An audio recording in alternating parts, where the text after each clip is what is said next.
Do you swear or affirm under penalty of perjury that the testimony you're about to give today will be the truth, the whole truth, and nothing but the truth? Yes. All right, thank you.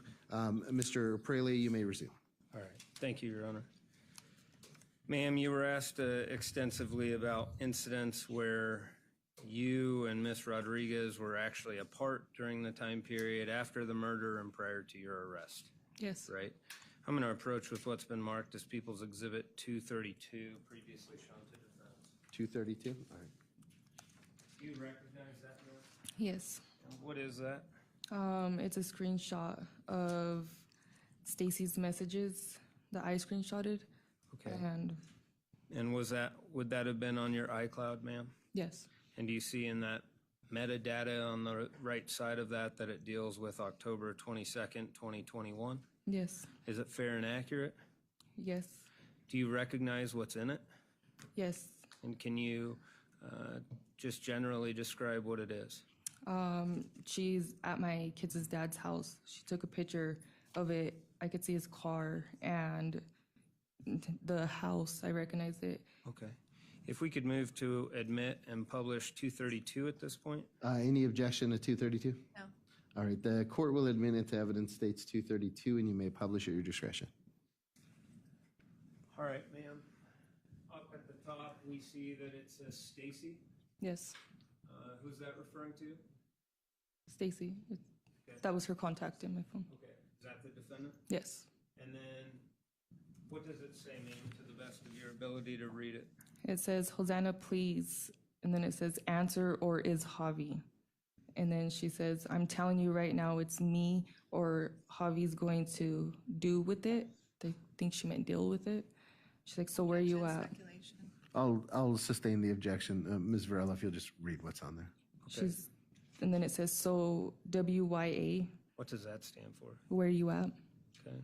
And then she's like, I'm picking you up. And then there's a picture of her outside Javi's house. And then she said, hurry up. Okay. I think we can take that down at this point. Now might be a good time to read the limiting instruction. All right, thank you. Ladies and gentlemen, I have one instruction for you before we receive additional testimony. The evidence you are about to hear is being presented for the limited purpose of failure to report the crimes prosecuted in this matter only. You may not consider it for any other reason.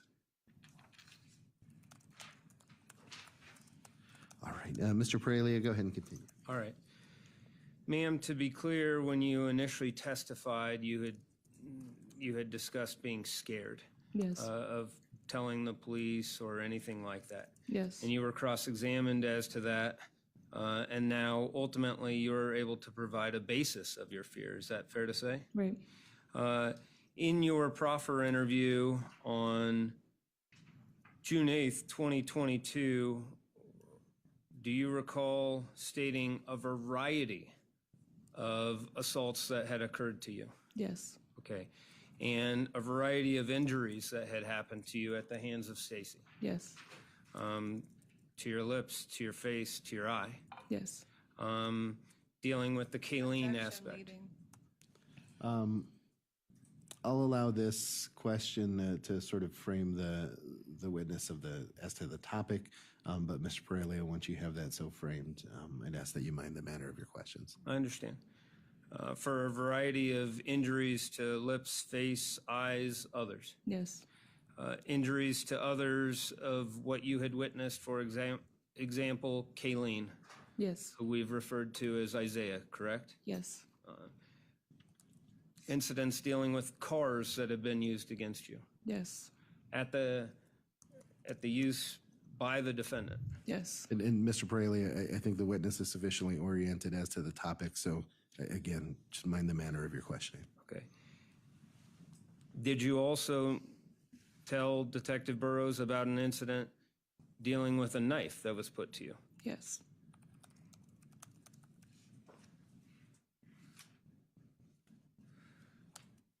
Did you detail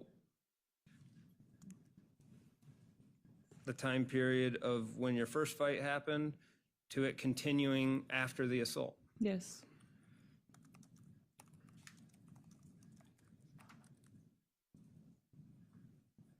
Did you detail incidents with the defendant using her weight on you and others? Yes. And ultimately, ma'am, you discussed yesterday in questions to the defense that there was an escalation in abuse after Mr. Dickerson's death. Yes. Specifically, you noted that there was an incident with a knife. Yes. Can you outline that again for the jury? Objection, asked to answer. This is bolstering. She's already described this. All right, I'll overrule the objection. You can answer, ma'am. I remember that night we were fighting and she had gotten on top of me, and I remember her pouring water or alcohol all over me. I just remember being wet, and she pulled out a knife and she put it up to my neck and she cut off all my clothes, and she said if I ever talked to my kids' dad again, she was gonna kill him. And so she made me lay there naked and she told me to go to sleep. Okay. Now, you testified to that yesterday. Yes. You've testified to that today. Yes. Did you tell that to Detective Burrows during your proffer interview back in June of 22? Yes.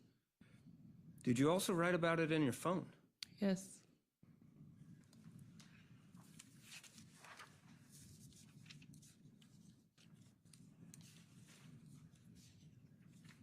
Ma'am, there was the discussion about you never bringing up Joker or Baby Joker, and that you had never discussed anything whatsoever about Stacy having any gang connections. Do you recall that line of questioning? Yes.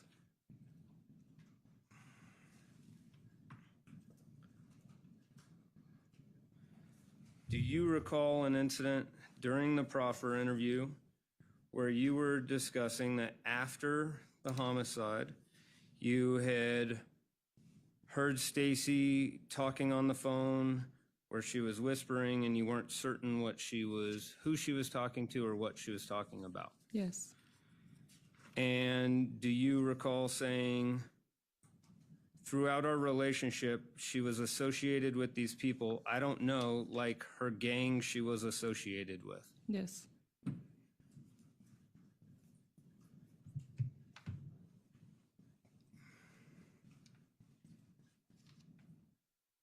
right.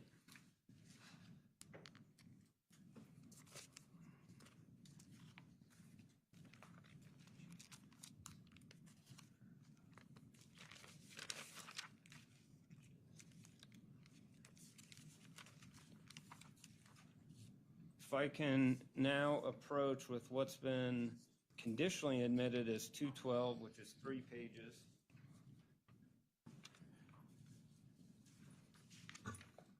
You can take a moment to look at that, ma'am.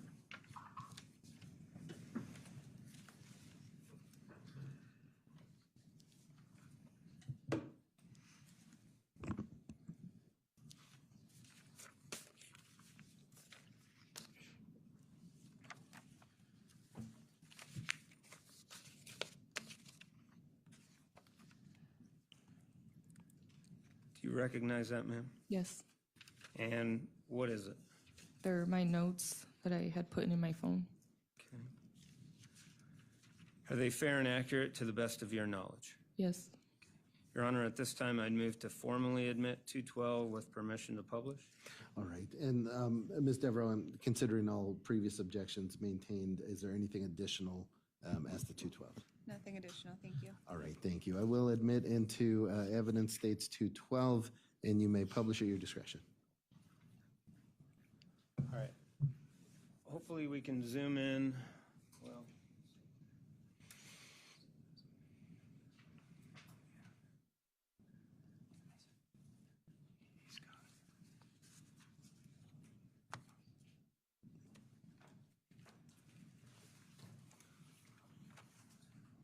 all right. Ma'am, would this be, I know it's a little cut off because the left, would this be note number 1? Yes. All right. And to be fair, there's a screenshot or an image. It's IMG 1297.png. Yes. Okay. And did you, I guess, have a habit of screenshotting certain conversations and then attaching them or sending them? Yes. Okay. I would attach them to my notes. And Okay. And so in this first aspect, can you describe what it says first off? it says, if only you know I have to stay laying low because of what happened. Stacy's truck is hot. They're looking for it. And having my kids inside is putting them in danger. Being out in public is putting them in danger. I can't be home right now. Okay. And that's from October 13th, 2021, below that? Yes. Okay. And then if we could scroll down to 2, a couple days later on October 17th, if you could read that to the jury. I feel trapped, like I'm screaming and no one can hear me. I feel as if I'm in an igloo and I'm running in circles trying to get out. I'm scared to leave her. I can't be by myself for more than an hour. I want to be with my kids. I want to hang out with Javi, but I can't. She told me, if you go with anyone else, it's not just on you anymore, it's on them too. So choose wisely who you'll be with. And I believe her because I've seen what she can do. I need help, but I'm scared. She won't leave me alone. She won't. I'm sorry, Javi. I'm sorry to my kids. Please know that I love you. Please don't ever forget that. Okay, ma'am.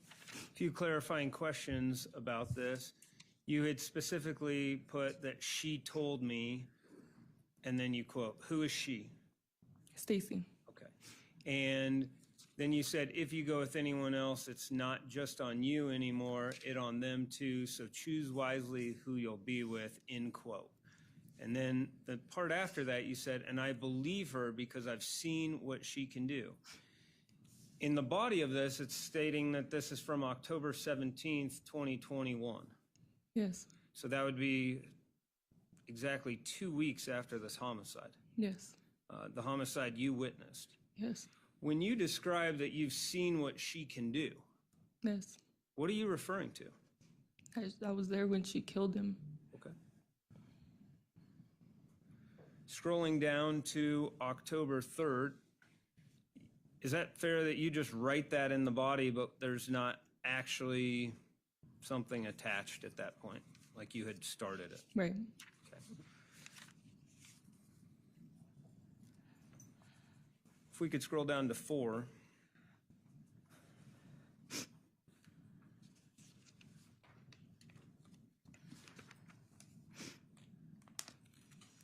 All right, ma'am. Can you read us the note on November 2nd, 2021, that is note 4 on Exhibit 212? Yeah. I said, I feel so alone right now. All my emotions are bottled up. I feel like I can't be my own person. I'm always being watched, followed, controlled, to the point I can't even look in a certain direction. Stacy has threatened Javi's life so many times where she told them to do it, to actually do it. I'm so torn and hurt. I'm scared to even move a finger because of one wrong move, she'll do it. And it's not a threat because I've seen her do it with my own eyes. She's keeping me from having my kids 24/7 because when I want to pick them up, it's a problem, or if I'm taking too long, or even if I walk them to the door. Seeing Javi broke my heart because I feel like I'm only with Stacy for Javi, not because I want to be. When I wanted to leave one night drunk, she held me down, put a knife to my body and neck, told me if I leave, she's killing him. She poured water in my face, cut all my clothes off with the knife, saying, I like the way your body looks, made me be completely naked and told me to go to bed. I had bruises and little cuts on my body. And ma'am, is this specifically the incident that you discussed at the proffer? Yes. Yesterday? Yes. Today? Yes. And you wrote about it on November 2nd, 2021. Yes. And then above, again, you had said that you're scared to even move a finger because one wrong move shall do it. And it's not a threat because I've seen her do it with my own eyes. Yes. What are you referring to? Again, asked and answered. I'll allow the question. That, I seen him bleeding out, and I was there when she killed him. Okay.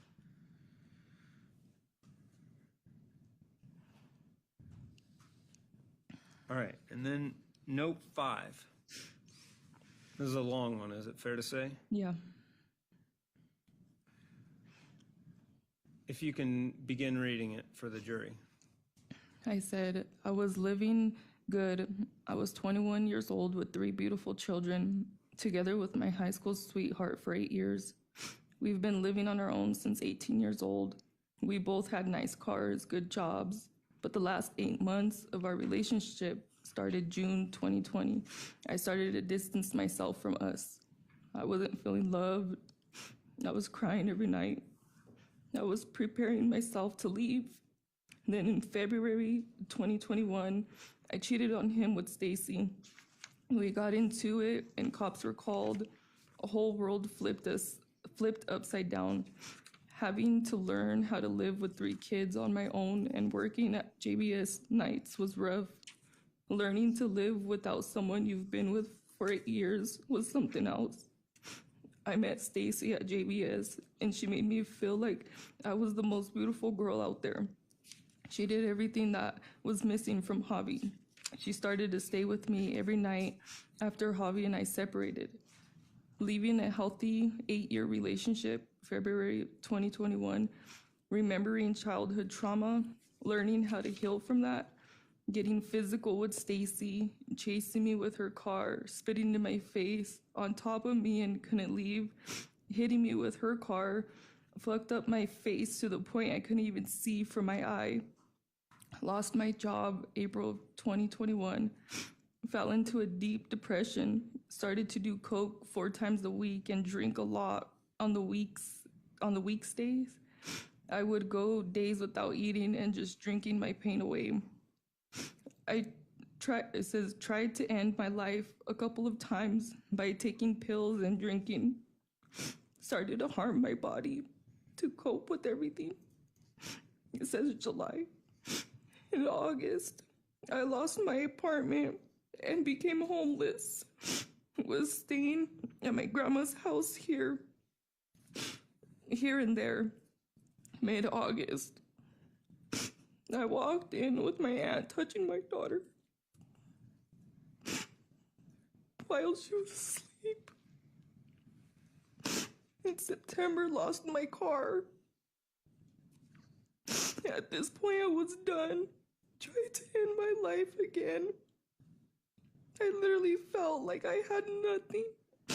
Lost everything within 7 months. Only thing I kept fighting for was for my daughter. Didn't think anything else could have got worse. But then on October 3rd, I witnessed a traumatic death right in front of my eyes. I don't know to deal with this pain anymore. It felt like I was getting better. I wasn't drinking so often. I was mentally getting better, looking for jobs, a place to stay. But this, I can't even talk to anyone about this. I don't know what to do anymore. I don't know how to handle anything. I feel so numb to everything. I just can't believe any of this is happening. I'm not strong. I can't fucking do it anymore. And then I put, if anyone sees this and I lost my battle, just know I tried. I tried my hardest. I want to say I love you, Javi. Right after witnessing someone get murdered, I had a whole anxiety attack. And my safe place was laying down in the apartment with you and the kids. When I'm nervous or having an attack, I think about you. You're my safe place. I felt homesick right after, and my home was in your arms. Javi, if you see this, I just want to say I'm sorry. The time I didn't see the kids for 4 days and wasn't picking them up wasn't by choice. I can't leave Stacy. I'm scared because of what she's capable of. I want to keep you and my kids safe. I've been on the down low for a reason, but Javi, just know I think about you 24/7. I crave your hugs 24/7. I'm sorry I failed. I'm sorry I couldn't be the mom and the wife you guys deserve. Just know I'm fighting every day to stay alive. I love you, Javi, and please forgive me. I know you will be an amazing dad to the kids because you are. I know you'll remind them how much I love them and that I would do anything for them. Thank you to my mom and my sister. You guys have no idea how many times you've helped me mentally and physically. I love you guys so much. You two are the only ones who supported me, backed me up to the fullest. I'm sorry because it kills me inside. Knowing if something would happen to me, your guys' world would fall apart. But please know I fought. I fought so hard. I love you guys. And to Stacy, the love I have for you is unexplainable. You've literally been by my side every step of this whole 8 months. You sat next to me while I drank and listened to me. You went out of your way to help me. We literally went through the same shit together. You slept in the car with me knowing you had your own bed. You offered to pick me up, my kids, when I had no car. To this day, you will put me first before yourself. It sucks because we both know we are toxic for each other. We never would have worked out because you're not good for me. You would have never built me into the woman I know I could have been. The love I had for you, Stacy, wasn't fake because I did love you. I will always depend your name and obviously keep it down for you. I'm sorry you met me at my lowest point in my life. I'm sorry we were both toxic for each other. I love you, Stacy.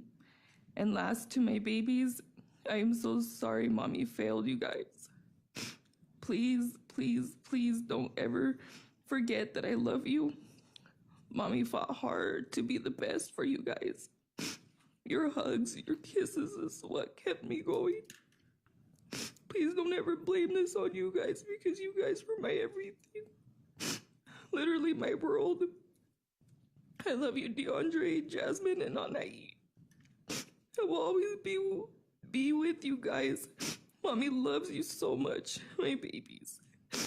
Tonight, while I was making dinner, literally my heart was so heavy hearing my kids laugh and playing, knowing I might not be here very long. I don't know why I wrote this, but I feel like everything happens for a reason. I love you. Was that from October 6th, 2021 at the bottom? Yeah.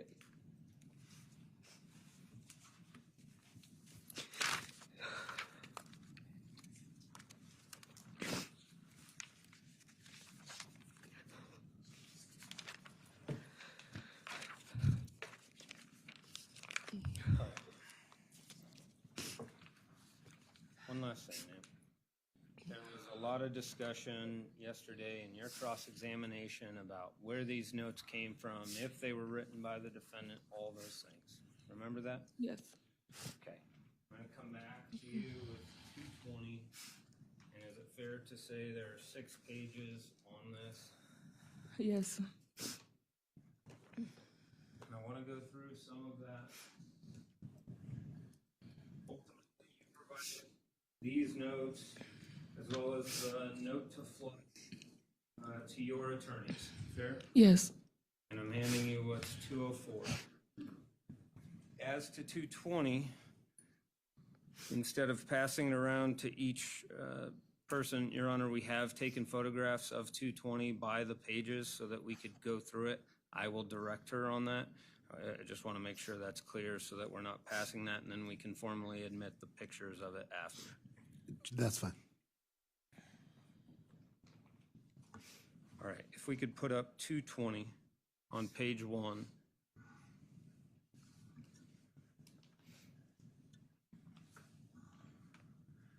Ma'am, is that fair to say it's pretty hard to read? Either in front, it's easier, I guess, in front of you than what would be up there, right? Right. You see where it starts with, hey, love? Yeah. Okay. I'm going to try and read this, and then we're going to stop, okay, so that you don't have to read all of it after having just read that. Okay. Okay? Does it state, hey, love, I just read your letter, and yeah, I'm down to leave it in the past, like shit hurts, but I love you more than anything in this world, Mia Moore. Yes. See that start? Remember the other messages involving Mia Moore? Yes. What does that mean? That's what she would call me. Okay. Like my love or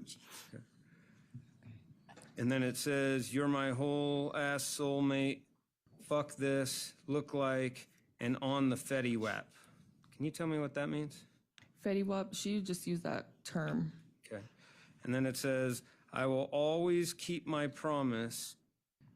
I've been told you since day one that it's all on me. You see that? Yes. How did you interpret that promise of it's all on her? She told me if I just say I didn't see, hear, or do anything, that she was going to take the blame for it. Okay. And so is this note consistent with the original plan of you guys saying that you, specifically as to you, that you didn't see, hear, or do anything? Yes. And is that consistent then with the note to Flush that you got as well that's previously been admitted? Yes. Then it says, I ain't no bitch.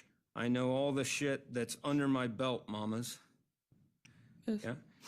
Does she discuss people being under her belt frequently to you? Yeah. Like her bodies. Okay. Ones. I'm just sorry you're getting hurt in the process. Trust me, Ma, I do feel for you, but I'm going to fix it on my truck. I will. What's it mean, I'm going to fix it on my truck? Like swear on my truck? Yeah. What? That's what she really liked her truck, so she would.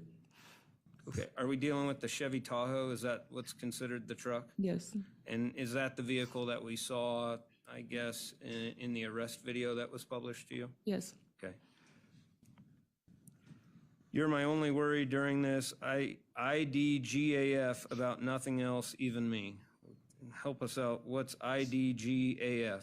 I don't give a fuck. Okay. And it goes, I'ma hold it down with the Fetty no matter what. Don't feel obligated to be nice or think you gotta be with me because it ain't even like that, Ma. I mean, like, I love you more than life itself, but go be happy when you out there. Don't trip about me.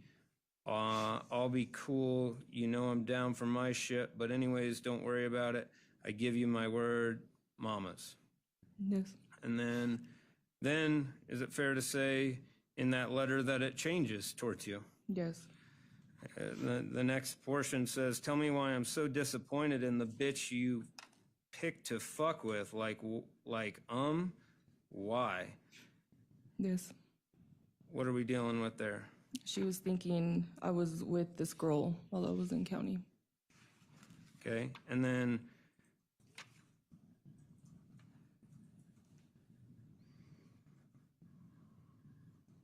just a moment.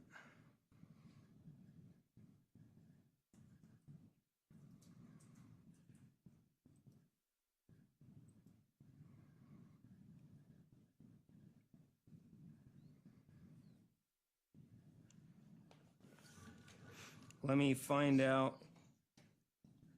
You got feelings for the bitch, LMA or LMFAO? What's that? Laugh my fucking ass off. All right. Let me find out you get feelings for the bitch, LMFAO, no hate if you do, but her old married ugly ass, tell me why everyone calling her, and then it goes into everyone calling her monkey boy, little ape, etc. Yes. Okay. And then LMFACO. What is that? I'm not too sure. Maybe I can't read the writing. Low key, I bothered by the fact that she knew you was my bitch and she still tried. And then we go LMFAO. I ain't the one with her nasty ass. All you need to know is that I want to see no funny shit up there who you been fucking with. But yeah, I maybe dodged, Yeah, I think dodged. dogged and curved hella bitches, been in intake all this time. What is intake? Like, is that a portion of the jail? I think at the time it was like the COVID. They would put hold you for in like intake for like 2 weeks. I think they had a certain pod Okay. for it.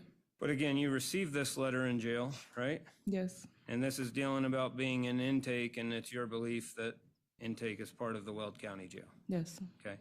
So she dodged and curved hella bitches, been in intake this whole time. So I was seeing new hoes like every 2 weeks. These hoes be thirsty, LOL. But I didn't want to fuck around on you, Ma. Yes. Fair? So in that period, after talking about taking the blame for you, she ultimately is accusing you of being with other people and saying how she has not cheated on you. Yes. Flipping to the back of that page, it starts then with, until I started hearing shit, I wasn't hurt. And then I'll let the exhibit speak for itself. I was mad, like, if why that ugly hoe can just have what's mine. TF? What's TF? The fuck? So that ugly hoe can just have what's mine, the fuck, but it's WFU? I don't know what that means. Okay. But it's WFU. I'm gonna let it slide, LOL. But yo, lady or man, let's stop her with I ain't these other hoes. If she get some to talk about, she can come to me because I ain't scared of none, LOL, right? Yes. And then right after that, is it fair that she says, bitch can be number 6 under my belt if you get my drift anyways? Yes. Okay. So previously you had discussed at length the fact that Miss Rodriguez is telling you that she has killed other people. Yes. Okay. And at the time, you had witnessed her kill someone. Yes. And she is telling you that's not the only one. Yes. Is this an example that she actually wrote this to you in jail on this letter? Yes. I low key ain't crazy no more. No mo. I be so calm. Laugh my fucking ass off. Just when it comes to you, I'll drag the devil himself. LOL. But tell you too. LOL, you sound different. SHM, is that shake my head? Yes. I was dying without you, me pinchy gordita hermosa. What's that? She would call me that. It was like just one of her nicknames. What's it mean? I don't really know, honestly. Okay. What you think about when you seen me? Do you even miss me? Who told you all that shit about me? Yeah, I gave up on life like 2 to 3 weeks ago because that little boy girl that goes to your door low-key hates me because the bitches she gets at all try and write me, but FW whoever you want, Ma. Like I said, don't feel obligated to do anything. I've been good. What about you? Is that WBU? Yes. Okay. Ion, talk to the fam. Laugh out loud while my mom sometimes, cause Janira? Mm-hmm. That- Janita, I think. Okay.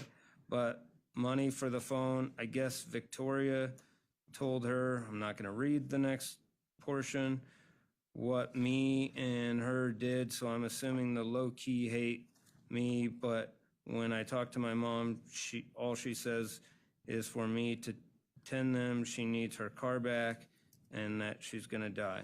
Do you recognize the people being discussed as being related to the defendant? Yes. Okay. And who are they? Janita was a girl that she was with, Okay. and Victoria is like the sister of somebody. I really don't remember. It's like a family member, like a cousin of the family or something. Okay, could you tell that there was a connection specifically to the defendant and not from some other random person in this case? Yes. Okay. And then it goes down. She asks, how's your fam? I seen you on court walking in with your hair down, LOL. But whatever you want to ask, feel free. I love you, mi amor, 143, always and forever. Yes. Fair? I want to briefly move through this. Page 3, it's the portion written in pen. If you've scrolled to it, it's going to start with La Amor de mi vida, and then mi gordita hermosa up at the top. Do you see that?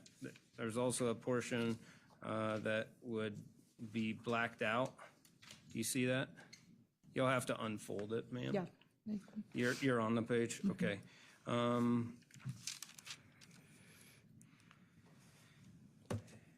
Talks about, I'm going to summarize some of this. I love you. I know you hate me. It eats me alive how much I've loved you. Honestly, I'll never love anyone like you. I reread your letter day and night. I ain't shit the part where you wish you never met me and you were sorry for using me because you were hurt. Got me thinking if it was even love. My love was pure with you. Goes on to talk about that she wanted nothing else but to love you and treat you like a queen. That she fought hard to change and be better. It hurts so fucking bad to hear that you hate her. So I heard about that fake ass lewd baby and your dumb ass lady maid. I broke that shit apart with her ugly STD having ass. Is that another example of where she is accusing you of cheating on her in jail? Yes. Okay. Go get one, bro, because these bitches, she fucked you something, shake my head, happy I ain't fuck with them, but I ain't write you to talk shit, even though she just talked shit. Is that fair? Right. Okay. And then she goes, after I don't write you to talk shit, well, low key, LOL, because you about to make that old ass bitch get pimp handed. Is she quite being scared? LOL. JK, I'm actually being nice. And then laugh my fucking ass off. Nah, as a whole, as a lie, I've been so mean. It's so funny. It's only because she think you in love with her. Again, is that accusing you of cheating on her? Right. During this time at the jail, was she controlling? Yes. Okay. She says she only hated me because I guess you told her all kinds of fucked up shit out me that apparently everyone knows. I just think it's crazy how the excuse you gave for cheating was that he was all that you knew in this and that, and laugh my fucking ass off. But you go fuck nasty ass JS's? Honestly, all respect lost. That hoe is over here talking about you like y'all married or something about how you was all in love and shit's embarrassing. And it's embarrassing her. Laugh out loud. She said she only hated me because I guess you told her all kinds of fucked up shit out me. Apparently everyone knows. I just think it's crazy how the excuse you gave for cheating was that he was all you knew. Go on. You're fucking with some shorty, fucking around, want to believe all the shit that she was saying, but regardless of that, you shouldn't settle for a bitch. I'd like to think you're worth more than this bitch. Talks about how you piss her off. I miss you, and then the same sentence says, I miss you more than the whip. I officially say I love you, and then she says, but clearly you don't give a fuck, and I'll be missing you 24/7. Right? Right. General summary? Yes. Okay. Any doubt that portion is written by the defendant? No. Okay. Going to the next page, just briefly, again, I'm going to clarify it. Starts with, but sometimes. Do you see that up at the top, ma'am? Yes. But sometimes I think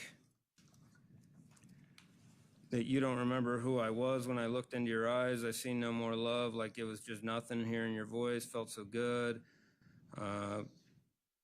It's crazy how I'm willing to lose it all, but you couldn't even be loyal like anyone else's mindset would have been to fuck that bitch. It's like that, then a fucked up letter. Like, bro, I be feeling some type of way. I still wrote you I still wrote you a whole ass love letter because I want you to keep your head up, but I want you to understand how much I love the way it felt when I was apart from you. You had me crying like a bitch.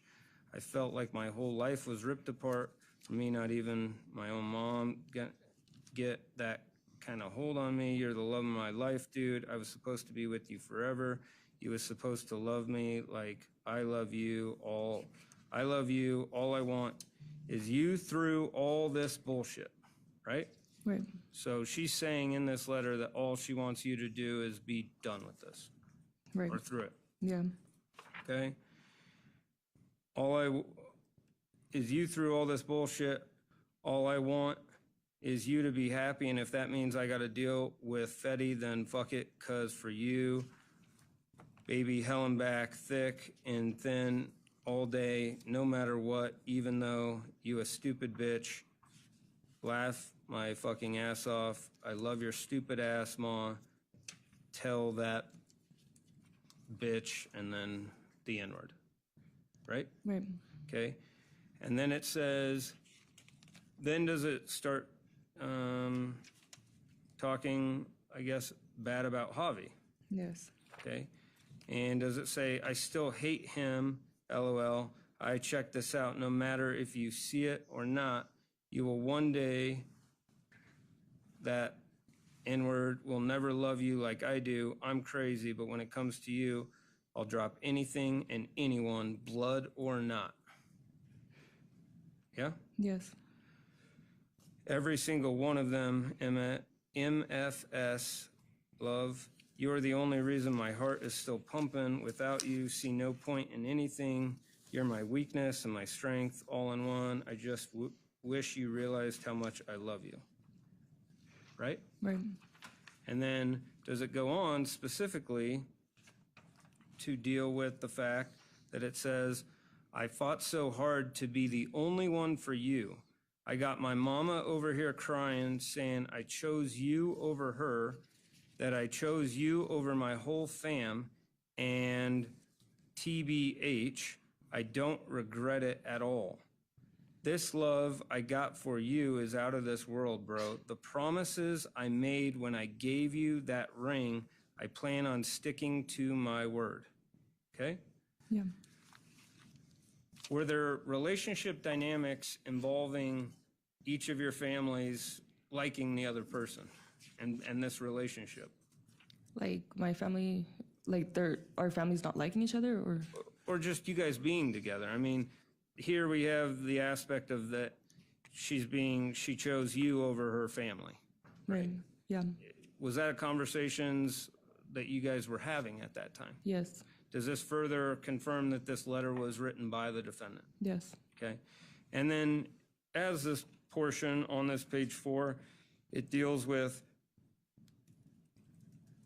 the promises I made when I gave you that ring. I plan on sticking to my word. Is that fair? Yes. And specifically in Exhibit 205, that was a prior text message conversation about I'll kill an MF for you, like 6 feet under, and that you're to keep that ring on. Do you Right. remember that? Yes. Would that connect that this again shows that this letter was written by this person, and that's specifically Stacy Rodriguez? Yes. Okay. Do you have any concerns about that whatsoever? No. Okay. And then he goes down further on page 4 that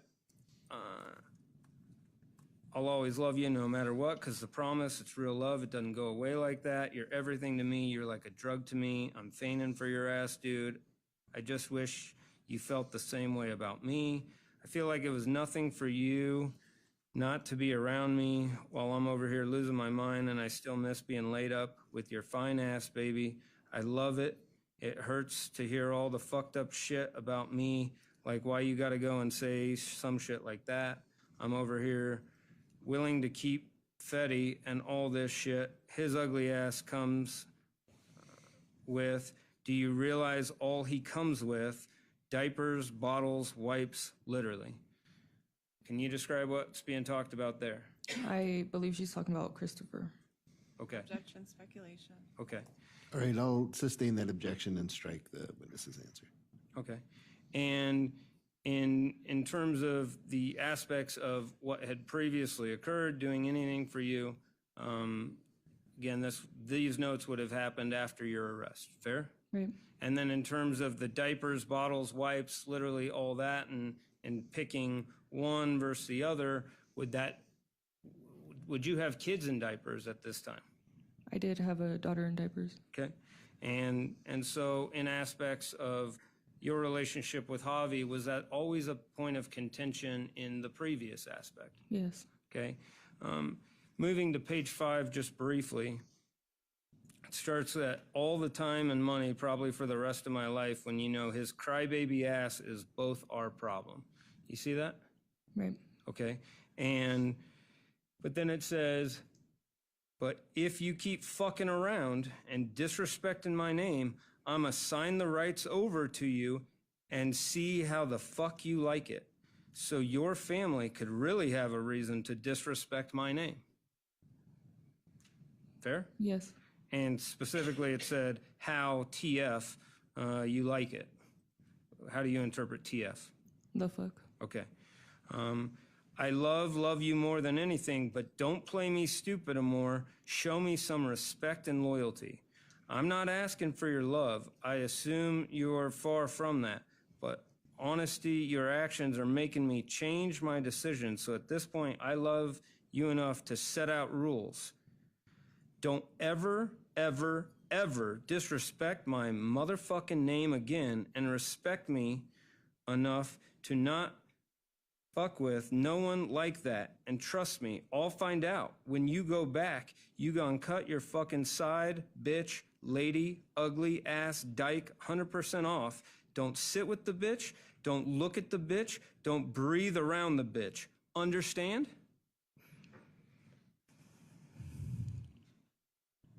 Yes.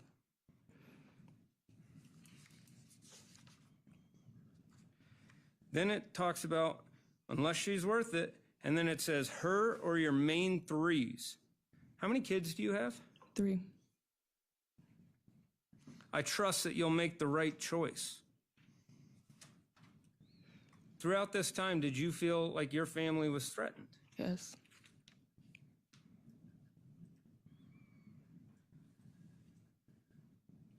I still can't believe you let a bitch like that fuck you, bro. Then you wanted people to watch her fuck you? You a whole different type of hoe. One more mistake and I'm gonna I'll drop all my problems in your lap, understand? So funny how you sat in there, told me, don't take anything personal from here on out, in quotation marks. Remember that letter? Laugh out loud, bitch. How about if I tell you that? Knowing damn right what the fuck I'm gonna do for you, and yes, you, cuz that could change, okay? Did you interpret that as a threat? Yes.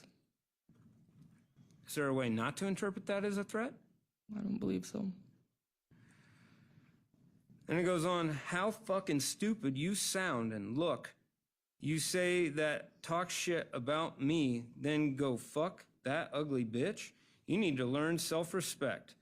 And if you like it or not, you're gonna put some on my name.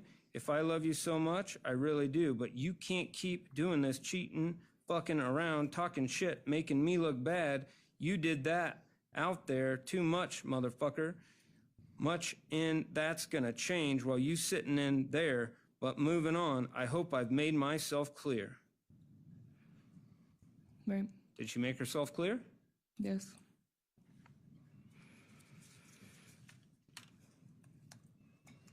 Moving on, later in that paragraph, switches back. She talks, I hope you know my loyalty runs with you and always will, no matter what we go through, no matter what type of way you feel, about what mood you're in. You're the love of my life and my heart will always belong to you and you only. We've literally been through everything together. Laugh my fucking ass off. That's all on one page. Yes.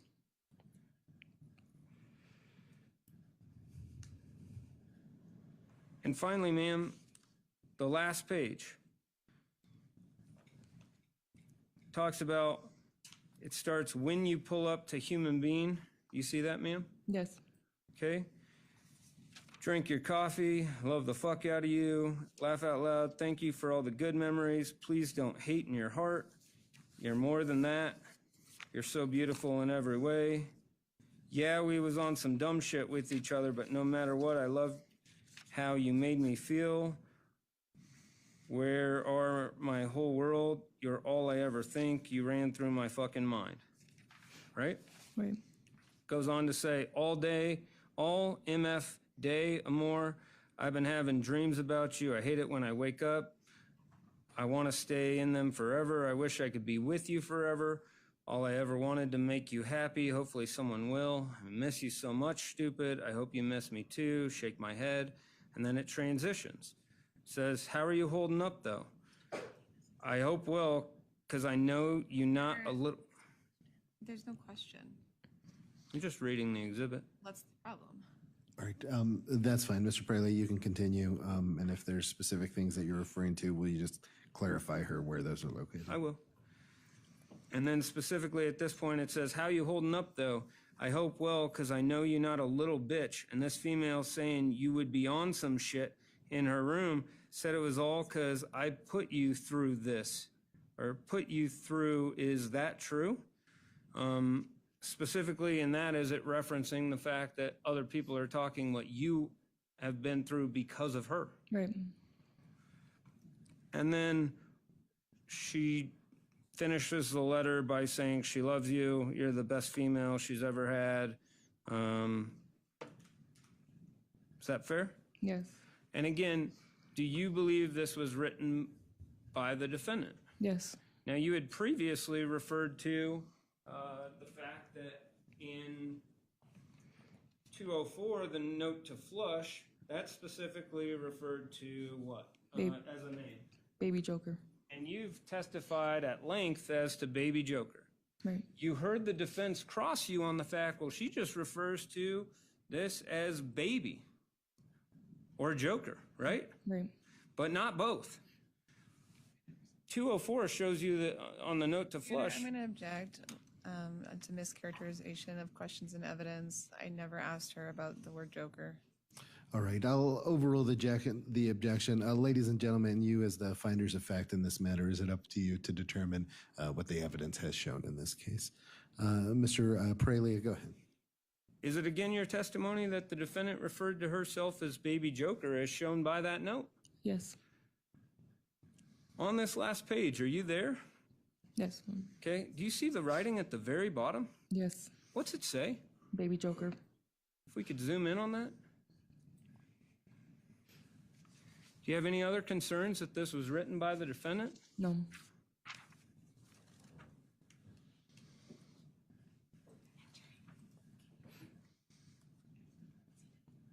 Those are my questions. Thank you. All right, thank you. And Ms. Devereaux, actually, can the parties approach? Good morning again. Okay. Let me get set up. I appreciate it.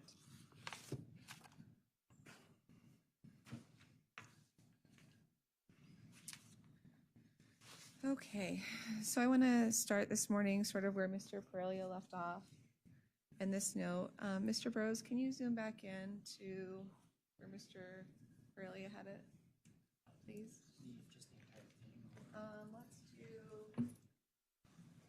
right here, this area, I think was where he had it. Thank you. Perfect, thank you, I appreciate it.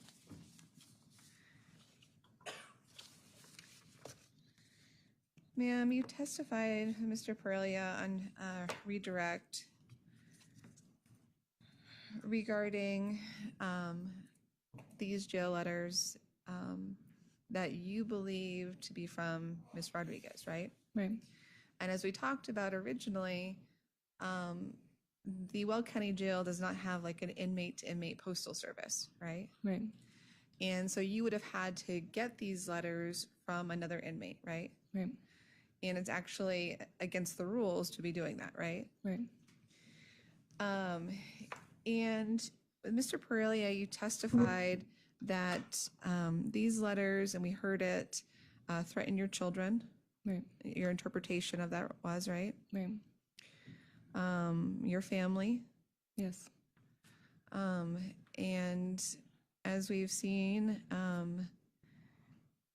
we've heard you took these purported threats very seriously, right? Yes. There's something that deeply impacted you, right? Right. And you have these letters threatening your 3 children's lives. Yes. No one matters more to you than your children, right? Yes. And you believe, according to the testimony of Mr. Perelia, that she means business, right? Right. Because she had just killed someone for no reason, right? Right. You believe that she's killed multiple other people, right? Yes. You now believe she's in gangs, right? Yes. And yet you don't tell a single deputy, police officer in the jail, hey, my kids' lives are in jeopardy here. I did tell my lawyers. That's not when my they came question. and saw me. That's not my question. You never told a single police officer, right? Yeah, not a deputy. And not a single police report was ever made, right? Objection, Judge, against scope, is this one of the 4 categories? I think this goes into what's been, what the court has described as the 404B abuse general category. So I will allow this questioning. Thank you. Right? Right. Not a single police report. So your lawyers weren't like, hey, oh my God, my client's kids are in jeopardy. I better call the police and report this so the police can look into this, right? Right. Then we see, I just picked this portion of the letter randomly because it was up last. And, Your Honor, can I have the pointer listed, I please? think it's up there. Is that right? Oh, I'm sorry, the deputy has it. Thanks, Sally. Appreciate it. So, ma'am, I'm showing you, there's some really, you may have a microphone. Just Oh, Thank you. So we see that the handwriting has a very unique way of doing eyes, right? These circles. Yes. And it's throughout the jail letters that you claim are from Mr. Rodriguez, right? Right. Ma'am, you wrote quite a bit of letters going through, let's say, your initial arrest until your proffer, right? Right. And I mean letters coming in and out of the jail, right? To your Yes. family and friends and loved ones, right? Yes. Okay. And you would recognize those because you wrote them, right? Yes. So, ma'am, what's interesting about these letters is they're your handwriting, right? Yes. Right. And what's interesting is if you look at, and I'll show you in a moment so you can agree with me, the way you write your eyes up until April 4th were always just like a regular dot, right? Right. Not this circle, right? And I'll show you in a second. Okay. But then come April 4th, that changes. And I'm going to ask to approach and show you right now, okay? Okay. Your Honor, may I approach? yes, go ahead. Okay, ma'am. So let's start with this letter, okay? This is a letter you wrote to Javier, right? Yes. And there's your name at the top left corner of the envelope, right? Yes. And Javier's name has 2 eyes in it, right? Right. And there you can see the eye just has a dot. Mm-hmm. One of them. Yes. It doesn't have one of those big circles, right? Right. And we know that this letter was written on April 12th, 2022, right? Right. Because you dated it, right? And this is another letter for your son, right, DeAndre? Yes. And then we have another letter you mailed Javier, right? There's your name. Yes. And again, Javier's name has an I, right? Right. No circles, right? Right. April 12th, right? Yes.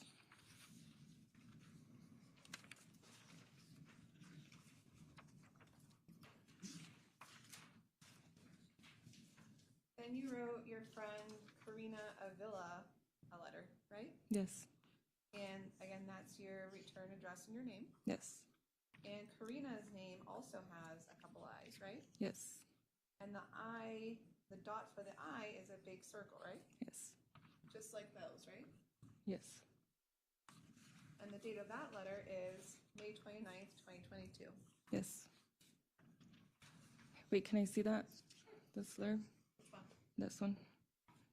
Here's the date. Because none of those have, they're dotted, right? Right, it's just Okay. this letter, Okay. right? Yes. And you wrote this envelope, right? Yes.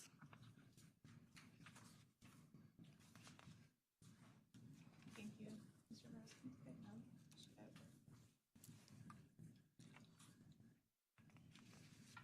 Okay, so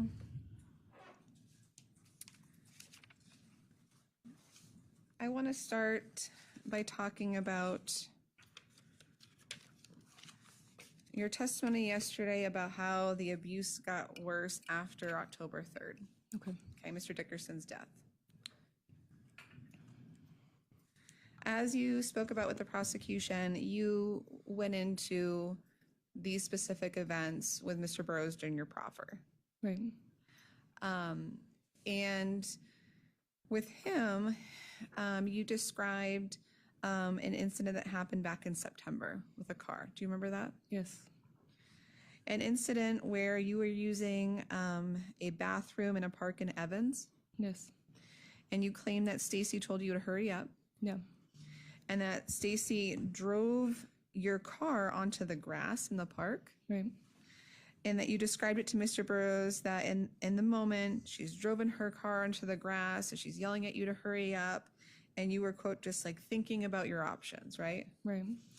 And you described this pretty dramatic scene where it's an open field, no trees, right? Right. And you flung off your flip-flops, put your phone in your bra, and you just took off running, right? Right. And there's just houses all around, right? Yes. And you described this very dramatic scene of her essentially chasing you down in your car in the field, wide Yes. open field, right? Yes. And you described suddenly falling and thinking you were going to get run over. Right. And then you described to Mr. Burrows during your proffer that she's revving the engine and screaming at you to let people call the cops because it was all on you, Right. right? And then you described to Mr. Burrows getting hit by the car twice.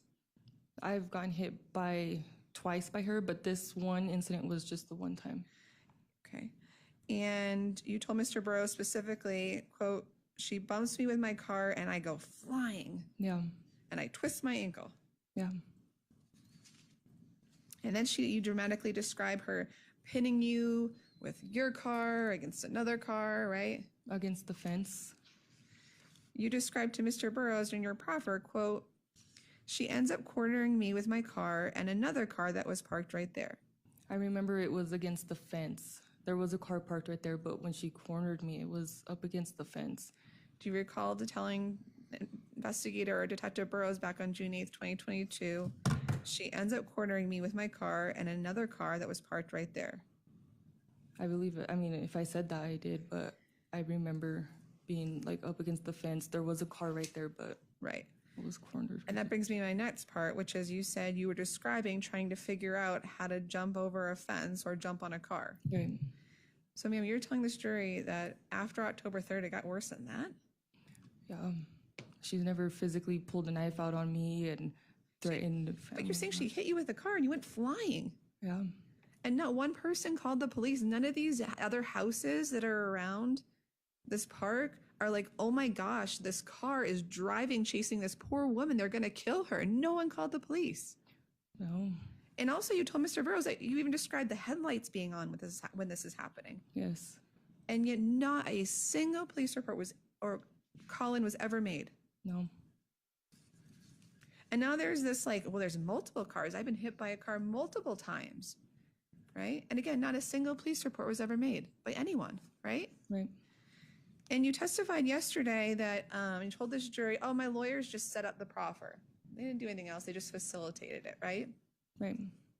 Your lawyer, who's been sitting here all day and all yesterday and the day before when you're testifying, has been actively helping the prosecution during this trial, right? I don't know. You don't know? You don't know that she went and talked to your sister who was sitting back there a couple days ago and was asking her questions about what my investigator asked her to give a note to the prosecution like this. Objection, may we approach? Sure. So now we're talking about you, thank you, Judge, being hit by 3 different cars. 2 cars. 2 now. Yes, I never said 3. Okay. So let's go through that a little bit, okay?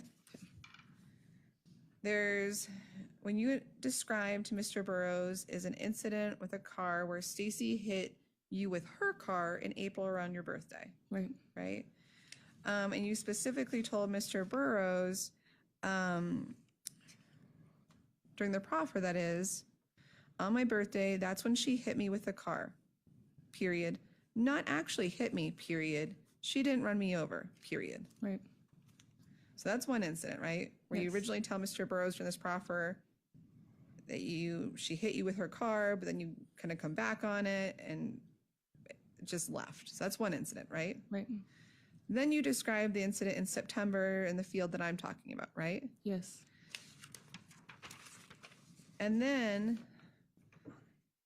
there's what has been, or actually, let me ask you this. You've mentioned a couple of times you tell information to your lawyers and they go investigate it, right? Right.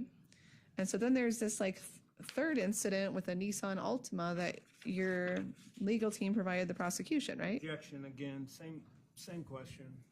Give me just a second. I'm trying to clarify how many times we're talking about it. If you're clarifying the number, I will allow the question. So go ahead and proceed. Thank you. You can answer that. Can you repeat the question? Sorry. Sure. Then there's this like third time involving a Nissan Altima that your legal team sent the prosecution Right. about. So 3 different car incidents that you've been hit by. I wasn't hit by that car. We were driving and we were arguing and she pulled the steering wheel. It was my sister's car and I put a dent in it. But I clarified that with my lawyers to make sure, because I was only hit by the car twice. Okay. 2 different cars, not my sister's car. Okay. So the abuse got worse from that point is what you're saying, right? Right. And I kind of want to take a moment and kind of do a timeline. I want to start with you told Investigator Burrows that, and again in your proffer, that the abuse started really, at one point you said March, and then it turned to beginning of April, right? Right. And then we have this car incident that happens in April. And then you actually told Investigator Burrows at one point that the abuse got, again, this is during your proffer interview, that the abuse got worse over the summer as well. Do you Right. remember that? Yes. Now, you have been shown Prosecution's Exhibit 212. Those are the 5 notes, right? Yes. But you wrote more notes than that, right? Yes. Including a diary note on June 26, 2021 that says, quote, I love Stacy. She's helped me through things no one ever could have, exclamation point. She's seen me at my worst, exclamation point. She saved me, and saved me is in capitalized letters.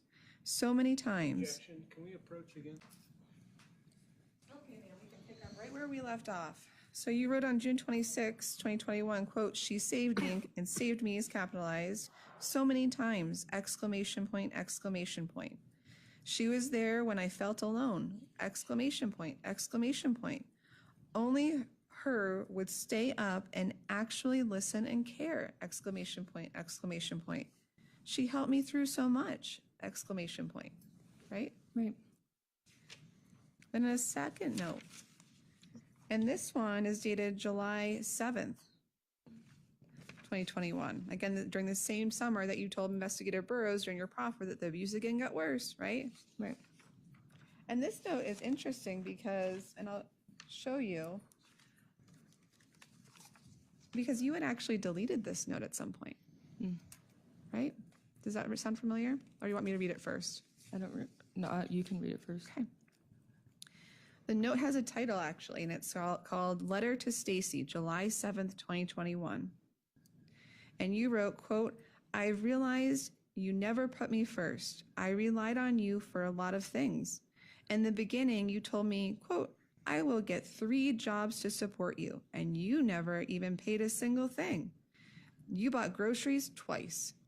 You basically just watched me struggle with my mental health, my bills, my house being a mess. I was at my lowest these past 5 months, and you never once pushed me to do better, never once motivated to do better. It was hard seeing you lay around and eat in bed, so it made it okay for me to do it. I'm not blaming any of my shit on you because it's my fault I let it happen. Does that sound familiar? Yeah. That's a note that you deleted, right? I don't remember deleting it, but Okay. Would it refresh your memory to look at a Cellbrite report that actually says in bright red letters under a category that says deleted? Yes. yeah.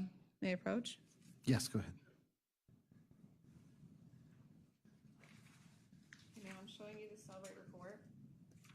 It's from an Apple iPhone. You can see a column that says deleted. And when I go to the letter to Stacy dated July 7th, 2021, you can see in bright red letters it says yes, right? Okay. Yes. So here you are, again, telling Investigator Burrows that the abuse is so bad during the summer, and you write out your complaints, right? Yes. And your complaints are that the audacity that she lied to you when she said she would work 3 jobs to support you, right? Right. And the audacity that she had to only pay for groceries twice at the age of 19, I'll allow the question.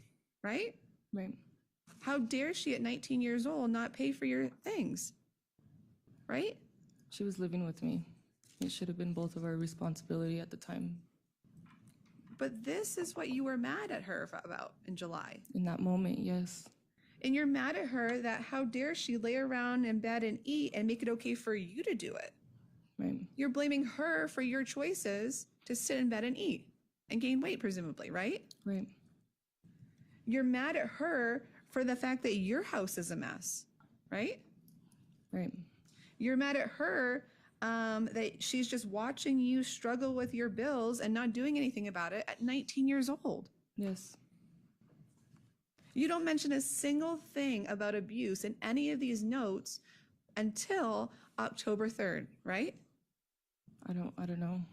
Do you want to look through your entire Cellbrite note report? I believe you. I just was talking in my diary, you know. I get that, but you also told Mr. Burrows during your proffer, again, we have to put in the context of a proffer interview, Right. it got worse in the summertime. It did. And nothing in here indicates that. Instead, you were just deflecting your problems on this 19-year-old kid, No. right? No.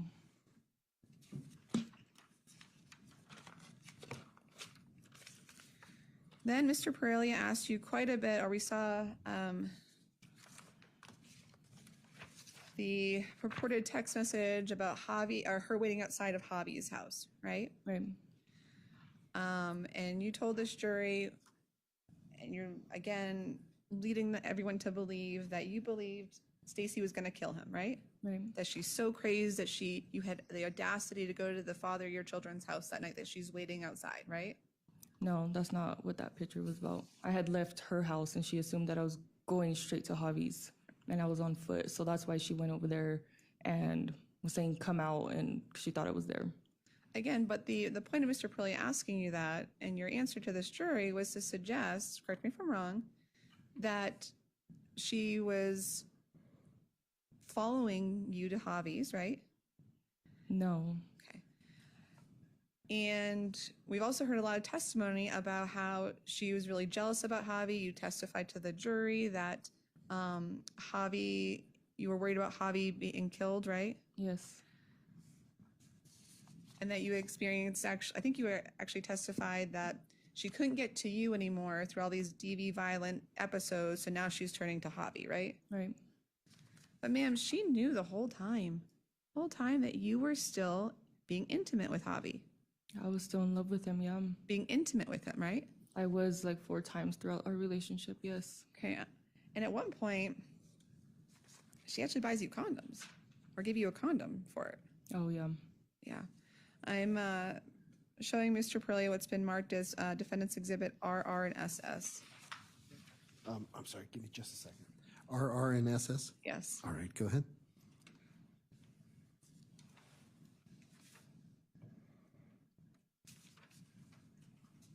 May I approach the witness? Yes, you may.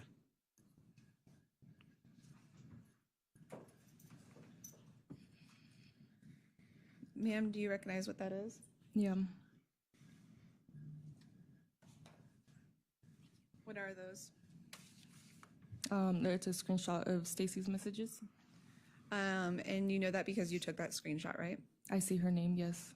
And you took them, right? Yes. And there are screenshots that fairly and accurately depict the message at that time between you and Ms. Rodriguez, right? Right. This time I'd move to omit RR and SS and request to publish. Any objection to RR and SS? No. All right, the court will admit into evidence RR and SS, and you may publish at your discretion. Thank you.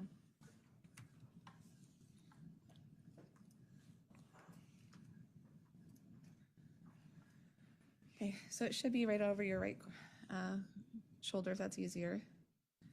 And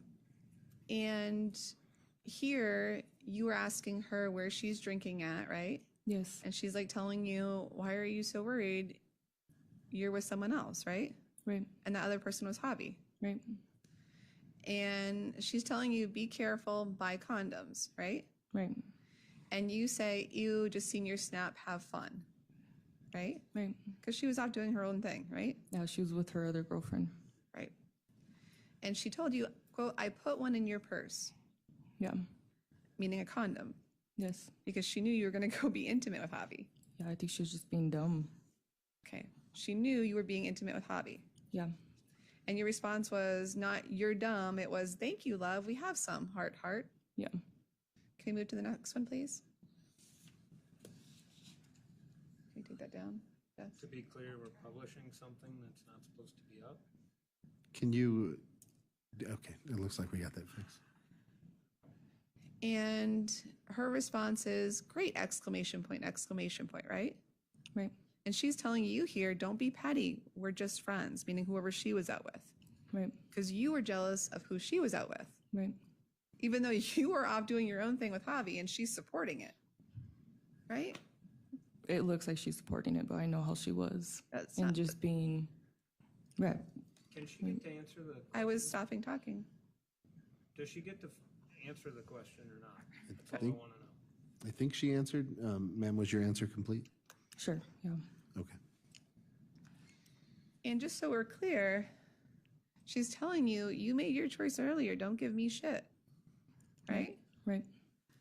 There's nothing in here that's her being mad at you going to hook up with Javi. And she put a condom in your purse, ma'am. Right. Thank you.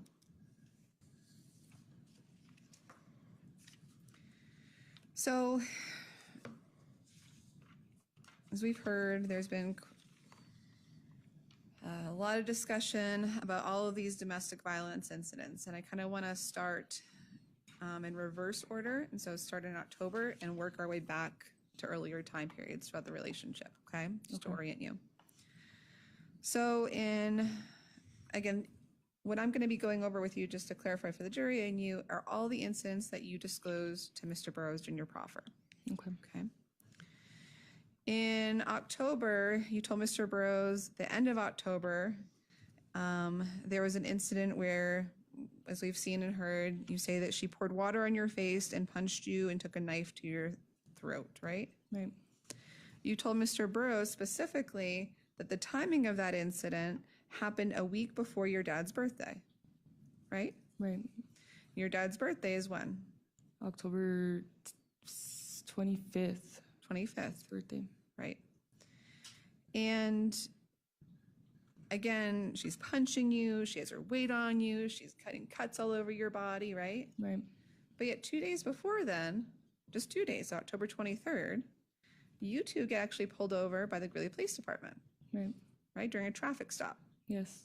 There's officers on scene, right? Right.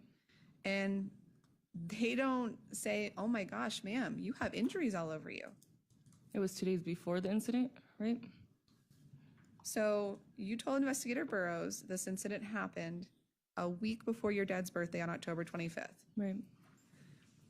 October 23rd is not a week before the 25th. You would agree with me. Yeah. So police are seeing you, right? Right. Trained police officers who know the signs and symptoms of domestic violence, who aren't just, correct? Right. Who aren't just going to be like, ma'am, you have all these injuries to you. You're fine. No. I never said she punched me, but she did put the knife up to my neck, and I did have scars on my body. But you did. You told Investigator Burrows during your proffer that she was punching you during this incident. Right? Right. You also described drinking during this incident, that you were both drinking during this incident, right? Right. And then you talked to him about an incident in September, the car in the park incident, right? Yeah. You told him then you were both drinking, right? Yeah. Of course, then you backtracked and said that you weren't drinking, she was drinking The night of when she hit me with her car. in Evans Park Yeah. in September. I wasn't drinking that much. I was drinking, but I wasn't that intoxicated that night. Right, because you first told Investigator Burrows we were drinking, and then it changed to, well, really wasn't, right? Right. And then in August, there was another incident that you described to Mr. Burrows about how you got a black eye, Right. right?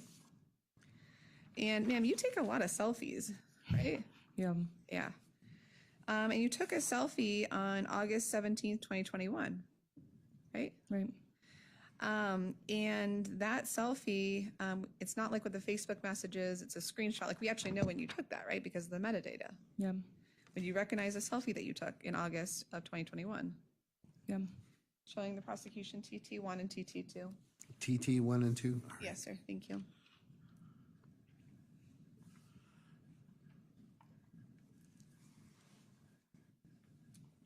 May I approach? Yes, go ahead.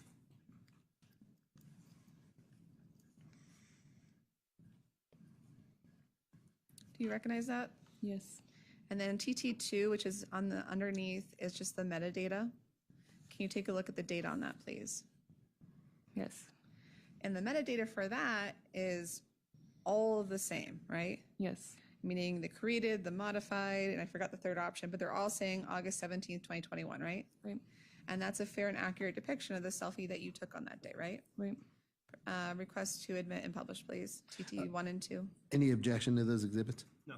All right, the court will accept into evidence TT 1 and 2, and you may publish at your discretion.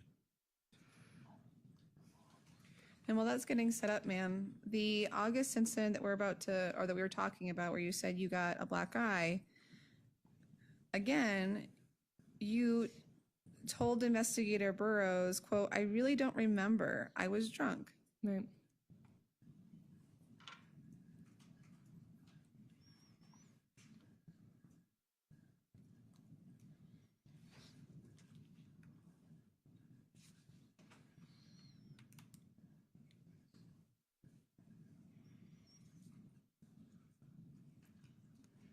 Please zoom in a little bit, please. So this is TT, right? This is the selfie that you took in August, Right. right? And I fully recognize that you didn't tell Mr. Burrows when in August, right? Right. But this is the middle of August, right? And we don't see any black eye, right? In this picture? There's no black eye. I mean, I see my eye pretty swollen. You see your eye swollen? Yeah. Okay. And usually black eyes don't form until it's like the end of it. I don't know if you've ever had a black eye, but Actually that's what funny, I was have one right now. really, I can't see him. Yeah. And you took this selfie, right? Yeah. You never took a better picture than this of the black eye in August? I don't remember if I actually took a actual picture. Okay. I know I have like videos and stuff that I took with my black eye. Okay. That wasn't anything you gave to your attorney to give to the prosecution to give to us, right? We talked about it because there's the hospital things and you know what I mean, like the report, and I told him about the plan where I was gonna tell my family So that I I'm got gonna- jumped. Right. I'm gonna get there, okay? My question was, you never took a better picture than this of your black eye in August, right? No. Can you take that down, please? So that's in August. And then there's also another sort of a distinct episode that happens at the Clarion. Yes. Remember that? That was at the beginning of your relationship. Right. Okay? And you described it to Mr. Burrows as it was a night that you had gone out with Miss Rodriguez and you were mixing alcohol, right? Right. And there was actually, you were at the Clarion and Hobby came, right? Right. And police were called, Right. and police were talking to you and Javi, right? Right. And they were talking to you, and you were showing them injuries of your mouth, right? Right. And you're telling the officers, Stacy did this to you, right? No, I told him that I didn't remember what had happened, and she had told me that I had fell. I never said that she hit me or anything because I didn't remember. But it certainly got alluded to that, right? It got what? It certainly alluded to that, right? Okay. Between you Objection and calls for speculation. It She's answered doesn't. the question. Give me just a second here. I'll sustain the objection. you're aware that officers, you observed them going and look for Mr. Rodriguez, right? I was sitting downstairs in the hotel, and I don't know if they went upstairs, but They asked you a lot of questions about Stacy, right? they asked me a lot of questions. Yeah. Yes. And you're like, I don't know what happened to me because you were so intoxicated, right? Right. And you're aware that the police were investigating Ms. Rodriguez for doing this to you, Yeah, they were asking me what happened and stuff. right? And ultimately, you know that it never went anywhere, right? Yeah. And it never went anywhere because the police actually pulled the video at the Clarion and saw that Mr. Rodriguez, you were heavily intoxicated and fell into a wall and hurt yourself. I don't remember that in the police report or them telling me that. Would it refresh your recollection to see that police report Yeah. by Officer Canton? Mm-hmm. All right. Ma'am, you testified a moment ago that it would help you to refresh your recollection to see your police report, right? Right. And you said because you didn't, the answer to that before was that you didn't remember that in the police report, right? Right. So you have seen this police report before then, right? Yes. Okay. You're under my approach now? Yes. So I highlighted for you.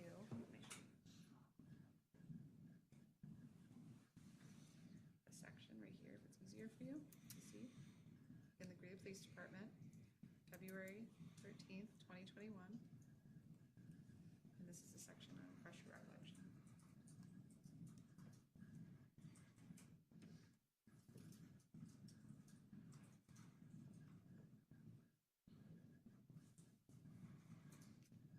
Okay. So your memory refreshed now? Yes. So again,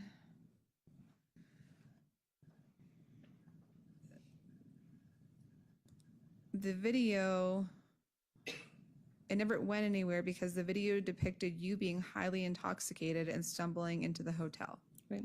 and hitting a wall. Right. And actually, Ms. Rodriguez supporting you as you're walking in. Right. And that was consistent with the unique shape of the injury to your lip, Right. because you actually hit like a HVAC grate of some sorts, right? Okay. Does that sound right? Right. In that police report, I never said that Stacy hit me or anything. No, you didn't there, but you certainly told Mr. Burrows about it during your proffer on June 8th, right? Yeah, that she was telling me that I had foul, and it was just always curious to me. I did not see that part. But in you the- told Mr. Burrows that, ma'am, in the context of telling him during this proffer interview about how horrible of a domestic violence abuser Ms. Rodriguez is, right? Right. And that wasn't true. That Clarion incident had nothing to do with Ms. Rodriguez. You were drunk again Right. because you had a serious drinking problem, right? Right. A really bad one where you were drinking every day Right. to drink the pain away, right? Yes. And you would agree with me, when you get drunk, you don't remember accurately what happens, Sometimes, yeah. right? As we've seen. Right. And every incident, almost every single incident that you described to Mr. Burrows, you tell him, I was drunk. Right. And the hospital incident that you referenced earlier, you were drunk then too. Yes. And you go to the hospital and you have a black eye or a bloodshot eye, your eye was bleeding, right? Right. And you tell the hospital, I was jumped, right? Right. Again, this is the information you're passing along to Mr. Burrows, right? Yes. And yet police were never called again. Right. These mandated reporters at the hospital never like, oh my gosh, this girl just got jumped. Right. And then you described to Mr. Burrows in your proffer that you and Mr. Rodriguez were actually laughing about it while at the hospital. Right. And again, because you were drunk again. Right.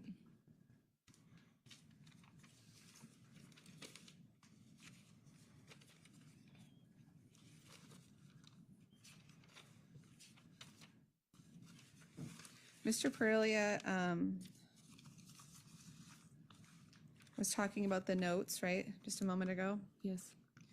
And he asked you some questions about the note about Stacy's car being hot, right? Right. And he asked you, he's like, are you a mastermind? I think that was his comment yesterday. Right. And you testified just a moment ago, or yesterday, excuse me, that I didn't write these notes because I knew an investigation was being started, right? Right. Even though earlier with me, you had told the jury something different, right? I don't remember. Okay. You don't remember telling this jury earlier that you wrote these notes because you knew the case was going to be investigated? No, I wrote the notes because I felt like she was going to kill me. Okay. You, though, wrote the note on about the car being hot after October 3rd, right? Right. In that note, you were saying the car is hot because of the October 3rd incident. No, we were in, it says the Tahoe, and October 3rd was in the Malibu. And she was telling me that her Tahoe was hot because of the gang that she was in. And now I feel like she's saying that so we wouldn't be driving around. But man, that's not what you said in this note. It says the Tahoe. So let me pull up that note for you, okay? Okay. Do you have P12 handy?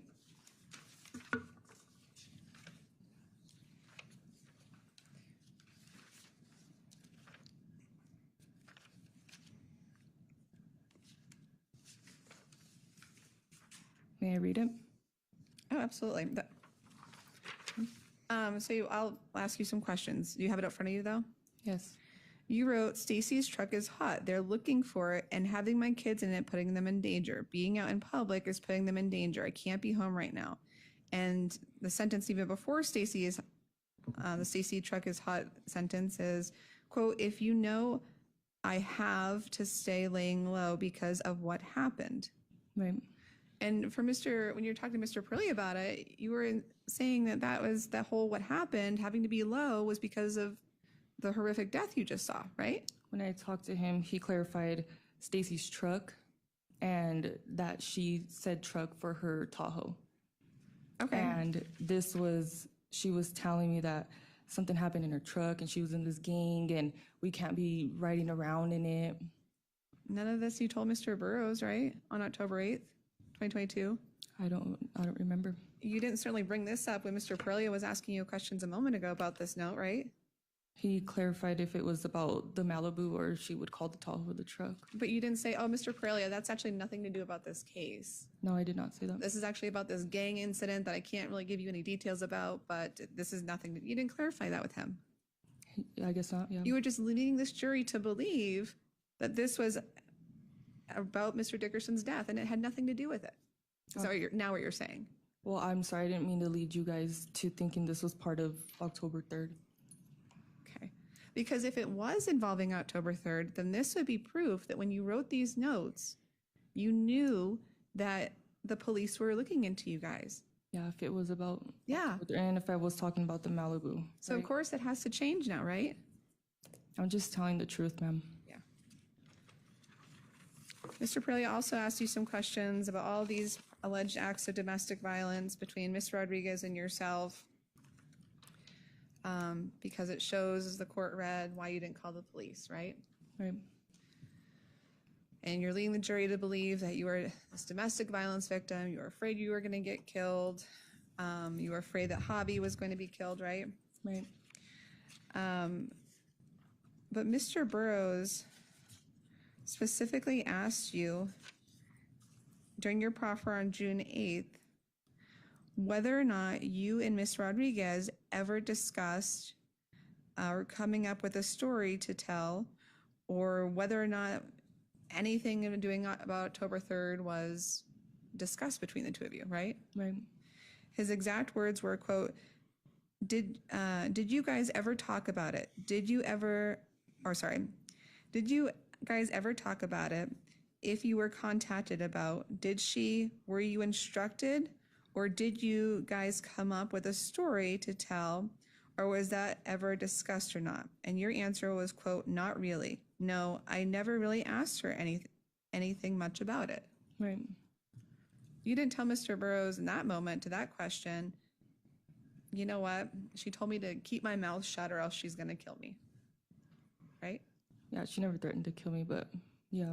But Mr. Purley is bringing all these acts of domestic violence to show the reason why you were so afraid of not going to the police when you're sitting in the car outside of a alleged murder house with a serial killer. It's not true, right? Because she never once told you during October 3rd or any of the weeks after, according to what you said to Mr. Burrows, I will kill you if you say anything about what happened. Yeah, she never said that, but she has threatened to kill my life before the murder happened. And so that's why I was scared, because of what she's told me. But yes, she never said, I will kill you if you go to the police.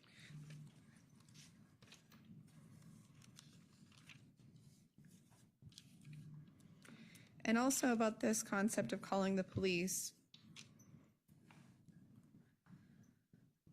You are certainly not someone who is afraid to call the police, right? Right. You testified earlier at the very beginning about not going to the police and the jail because with the notes, right? Right. And violating the keep step and all these threatening notes that we are hearing about, right? Right. Threatening your family because you don't trust the police, right? Right. Ma'am, you called the police on Javi for a domestic violence incident. I did. You were not afraid to be like, hey, police officer, I'm a victim of domestic violence by that guy right there. Right. The father of your children, the sweetheart, high school sweetheart. You called the police. I did. That was the first time I was ever in a situation like that. And now that I think back, since I've been in jail, like, why didn't I call the police? You know, and I felt like I ruined Javi's life because it was nothing compared to what I went through with Stacy. And Certainly, ma'am, you would agree with me that would. She finished? That wasn't responsive to the question, I'm sorry, Ms. Devereaux, you can go ahead and continue. Thank you. But you would agree with me. You don't. I hear what you're saying, that you didn't want to ruin Javi's life or Stacy's life is probably where you're going with this, right? no, I didn't. I calling the felt like I police. ruined Javi's life by calling the police. I had a lot of guilt, and so I just dealt with it with Stacy. Ma'am, you would agree, though. You're certainly ruining your children's life by letting them be at risk of being hurt by this serial killer who has gang ties, Objection, right? argumentative. I'll allow the question. Right? Right. And you didn't tell a single police officer. I didn't. Thank you. Ma'am, I just have one final question to clarify. Mr. Perelia asked you a question yesterday about the incident with Mr. Vigil, okay? And he asked you if you knew who threw the first punch, right? Right. And he showed you, initially you couldn't remember, and so he showed you what appeared to be like a Word document with some notes and timestamps, right? Right. And that's when he came back and said, who threw the first punch, and you said Stacy. Right. I just want to clarify what you told investigator or Detective Burrows on June 8th was that, quote, I think Stacy threw the first punch, right? Right. And then you went on to talk to Mr. Burrows back in your proffer, and he was like, did you see anything else transpire with the fight? It sounds like maybe you were in the car at some point, so you didn't see anything, right? Right. And you responded, quote, that fight was confusing. It was just like a whole, I don't really remember too much in the fight. Right. Because again, you were drinking that night, right? Yes. Nothing further. Thank you. All right, thank you. Ms. Varela, you may leave the witness. Are you seated and comfortable? Yeah, All sure. right. So Detective Burrows, I have a couple of housekeeping matters before we begin. I'm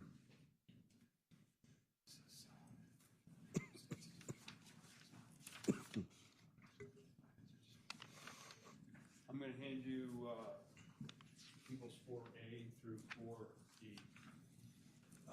You'll recall that through the course of the trial, People's Exhibit Number 4 was entered into evidence. It was, yes. And that was the ring video from 2405 15th Avenue Court. Yes. And were clips made of that particular video? They came originally in clips from the Ring video. Has that subsequently been placed on the DVD? Yes. And you've had a chance to review it? Yes. Your initials and date appear on it? Yeah. Are they accurate? Yes. Your Honor, at this time, I'd move into evidence People's 4A through D. And this is everything that's contained on previously admitted for? Correct. All right. And any objection from the defense? No, thank you. All right. I will admit 4A through 4D into the record, and you may publish where appropriate. All right. So Detective Burrows, kind of picking up, you had an occasion to continue to investigate this case after October 3rd of 2021. Yes. Right. And you had indicated, too, that you had received the victim's phone location information. Correct. And you had an opportunity to corroborate that phone location with your video evidence, right? Correct. All right.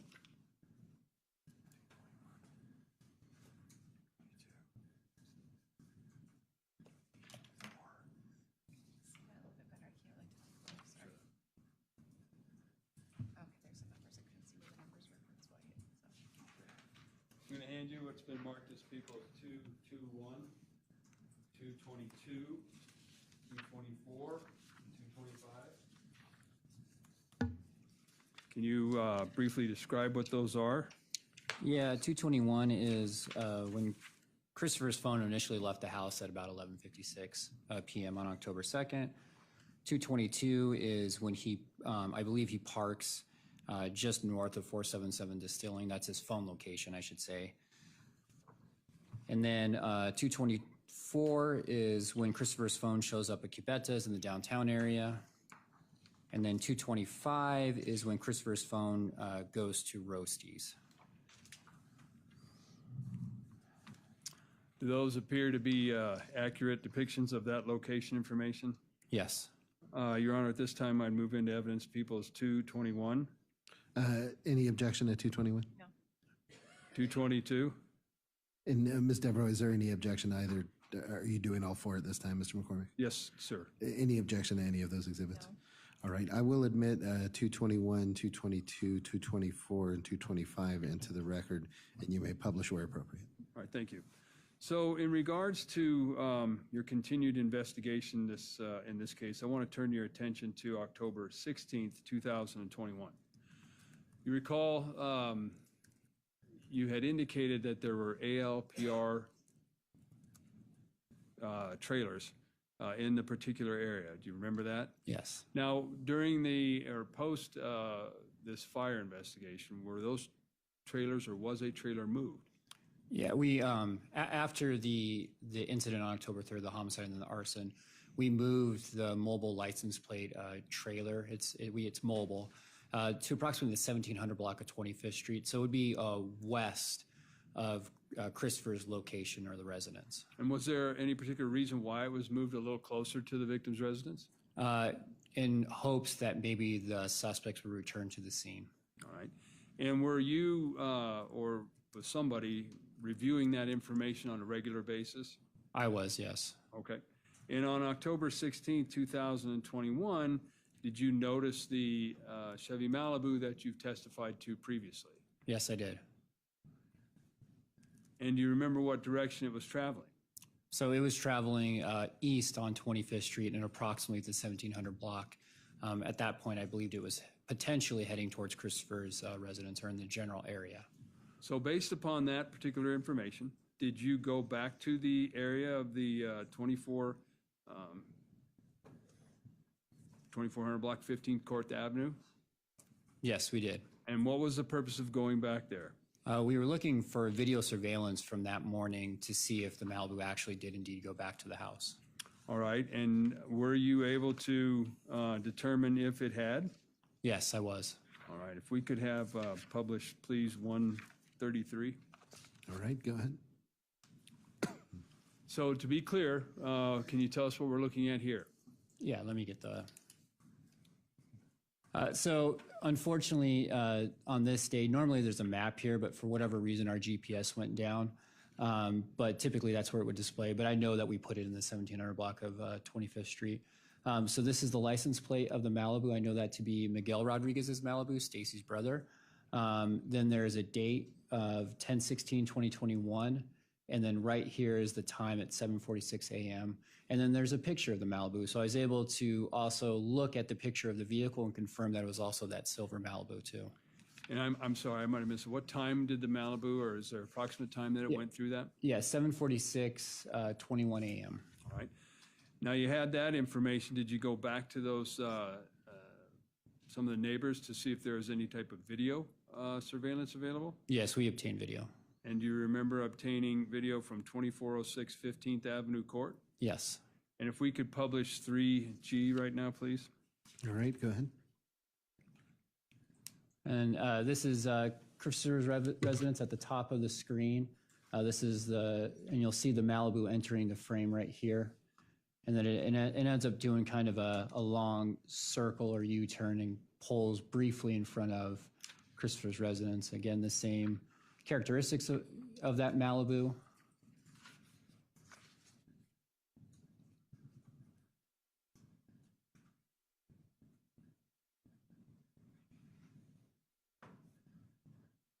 And then it's out of frame and goes back to 25th Street. Okay. Were you from that video able to take still shots? Yes.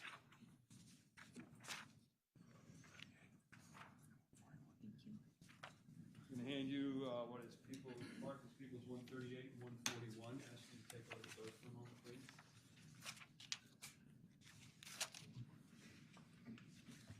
You recognize those photographs? I do.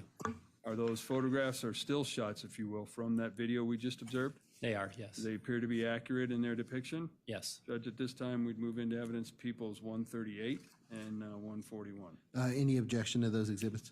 No, thank you. All right, the court will admit into evidence states 138 and 141, and you may publish at your discretion. Okay. Now, with that ALPR reader, you've obviously watched a lot of video, is that fair? Yes.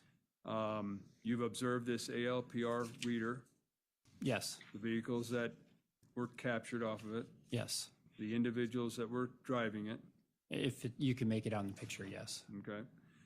Were you, or did you do some type of comparison with some of the photos, the still shots you took from that? Yes. So if we could, please, I want to compare 134 and 36.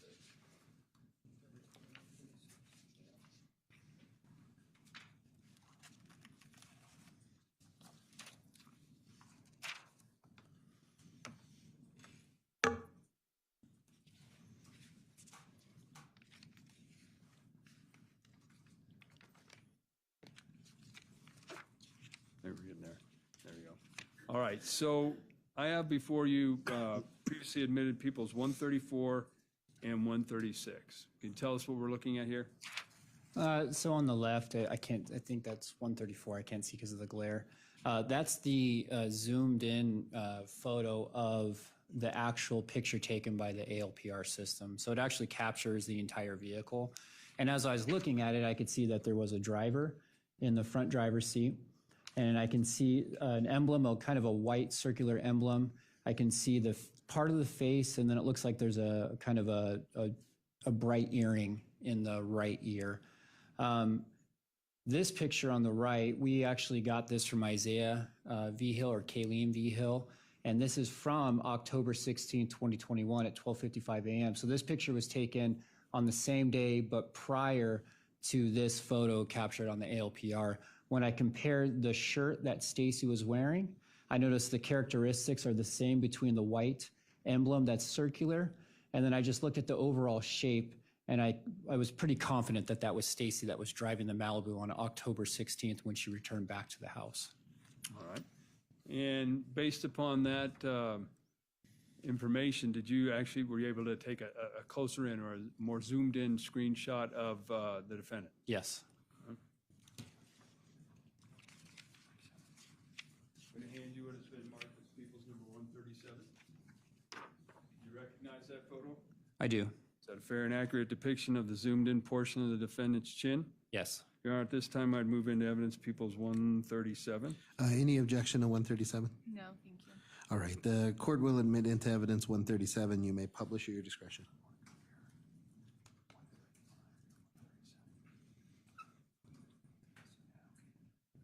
All right, so, what's that? Okay.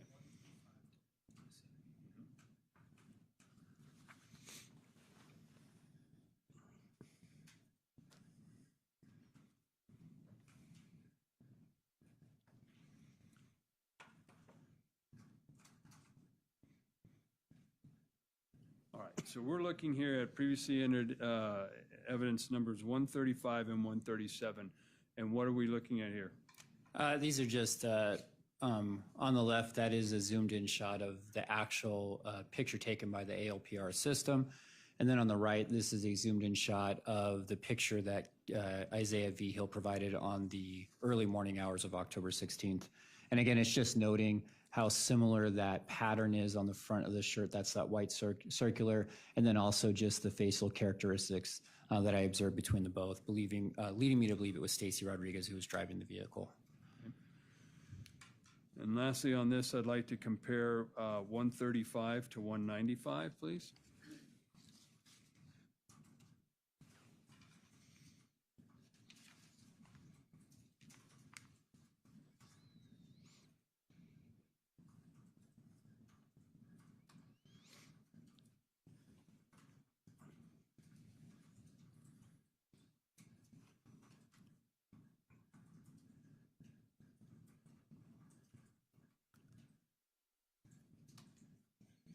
And what are we looking at here? Another thing I noted was you can see right here, it looks like an earring or something bright from the right ear. And then I noticed in this other known photograph that there's a similar type looking earring. And I thought that was consistent with the known photograph of what Stacy Rodriguez is wearing, and then also comparing it to what was captured on ALPR. All these factors led me to believe that this was Stacy driving the Malibu on the morning of October 16th when it returned back to Christopher's house. All right. Now, you had previously testified that after November 11th of 2021, you had requested search warrants Yes, for 2 motor vehicles, correct? that's correct. One was the Chevy Malibu, Yes, and one was the Tahoe. yes, And from the Tahoe, you had secured some items from that, right? yes. All right. I'm going to hand you what has been marked as People's Exhibit 173. Ask you to take a look at that. Do you recognize that photograph? I do.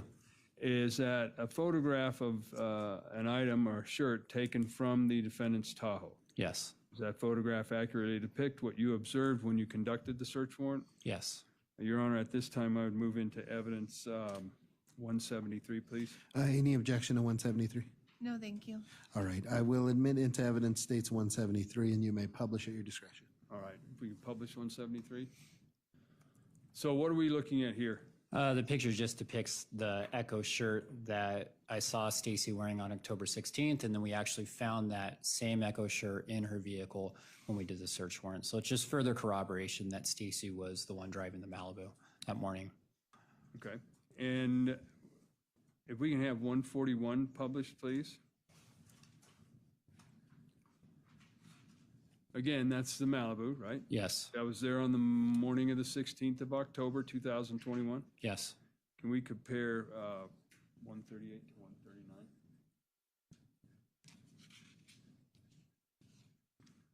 That's the same motor vehicle. yes. All right. Thank you.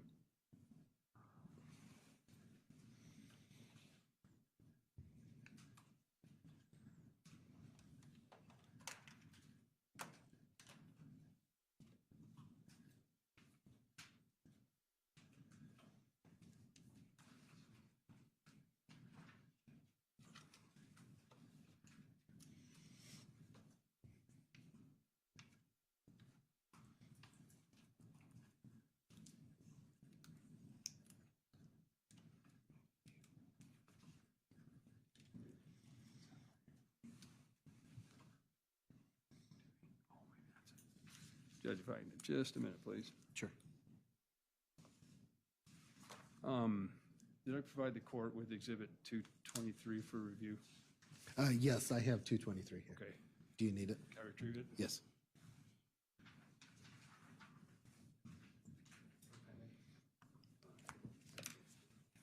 So,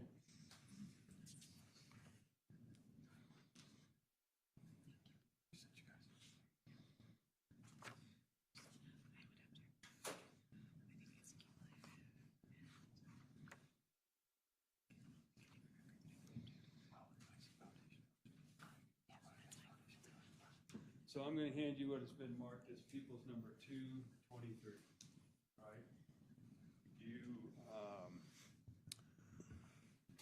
First off, let me ask you this, do you recognize that? I do, yes. And through the course of your investigation, did you review voluminous videos? Yes. Did you review voluminous recordings? Yes. Did you review voluminous photographs? Yes.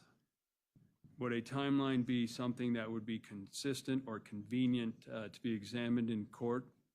Yes. Is the timeline that is prepared in People's 223 kind of a summary or chart, if you will, of all the videos, the writings, the phone records, tower location, video surveillance that you reviewed in this particular case? Yes. All right.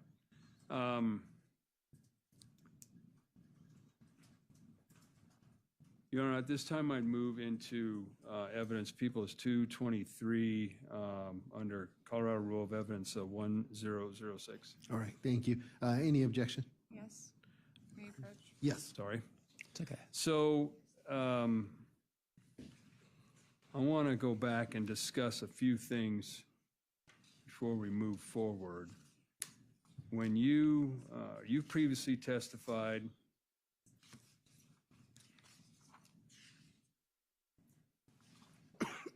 when you previously testified about the automated license plate reader catching the Malibu on October 3rd at about 5:33 in the morning. Correct.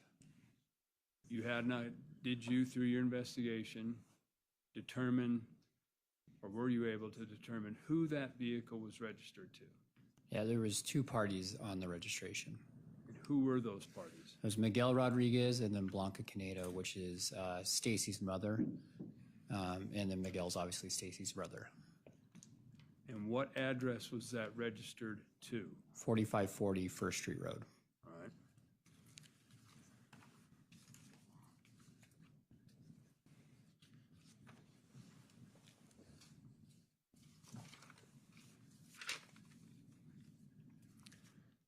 Now, through the course of your investigation, you were able to obtain and secure the phone numbers of both the defendant and Hosanna Varela. That's correct. Right. And how did you go about obtaining those? Well, let me ask you this way. Were you provided or did you find that information? I found the information. And have you had a chance to review Hosanna Varela's phone records for phone location and tower connectivity in conjunction with the video surveillance that you observed throughout the course of your investigation? Yes, I have. And is that, was that the T-Mobile records? Yes. All right.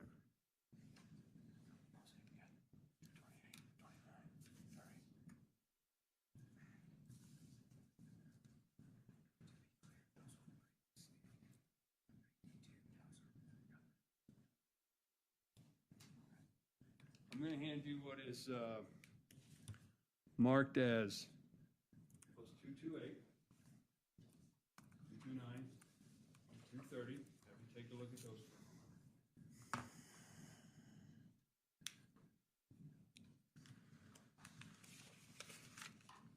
Now, during the course of your investigation, you authored a number of production of records. Correct. Did that include the T-Mobile records for Hosanna Varela? Yes. Did you receive those? Yes, And have those previously been admitted in this trial as People's Number 192? they have. Were you able to take off of that certain information to assist you in your investigation? I was. In regards to 228, 229, and 230, what are those documents? Or can you explain what those documents are? Yeah, so this is specifically what is called the data sessions. It's that is under Ms. Varela's phone records, which is just showing the data between her phone and a tower. And so it basically, the first 228 lays out exactly what the columns are. It's an Excel, kind of like an Excel spreadsheet that we get these formatted in. And it's just laying out, the first line is IP address, and then it goes IMEI, IMSI, start time, end time, no, and then there's a further, and then it goes address, city, state, zip, and then it gives a latitude and longitude. And then it's also notates that it's in UTC time. So during this time, when it's in UTC time, during this time on October 3rd, we subtract 6 hours to get it to Mountain Standard Time. So that's what we have to do. So you'll see in the records that it actually shows that it's 6 hours faster than what it actually is on October 3rd. So does that information also provide to you what I would call a key for you to analyze that? Yeah, it provides a key that tells us like what IMEI numbers are and stuff. If they didn't spell out the location of the cell phone tower, then it gives like proprietary numbers, and then it would provide a key for that. But in this instance, they actually spell out exactly where the location of the cell phone tower is, and it gives a longitude and latitude. Does 228, 29, and 230, are those accurate copies of what you observed when you reviewed People's 192? It is, yes. All right, at this time, I'd move into evidence People's 228, 229, and 230. Any objection to those three exhibits? No. All right, I will admit into the record 228, sorry, give me just a second, 228, 229, 230, and you may publish where appropriate. All right.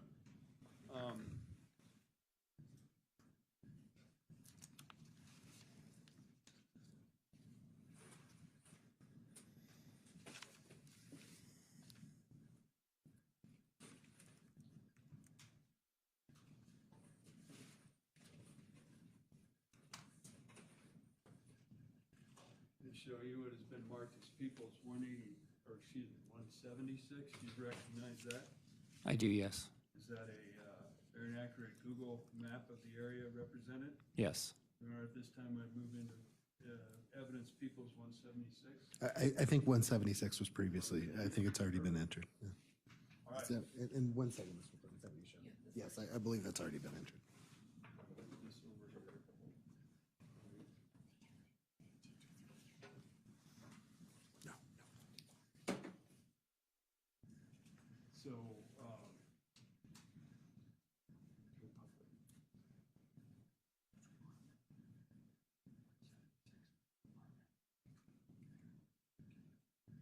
I'm going to ask to publish 176 as well. Is that, I thought that was 176. It is, but I'm going to put it up on the TV. Oh, yes, I'm sorry, yes. Both sides. That's fine. All right, so Detective Burrows, can you tell us what we're looking at here in regards to People's 176? So this is just an aerial view, which encompasses Christopher Dickerson's neighborhood, and then it also encompasses some of the University of Northern Colorado campus. So that's going to be up here. This is University of Northern Colorado campus, and then Christopher Dickerson's house is right here. All right, if we could publish, we publish 228, please. 228. So what are we, this is People's 228. Can you just describe what we're looking at here, please? That's the first exhibit I described where it talks about how it's in UTC time.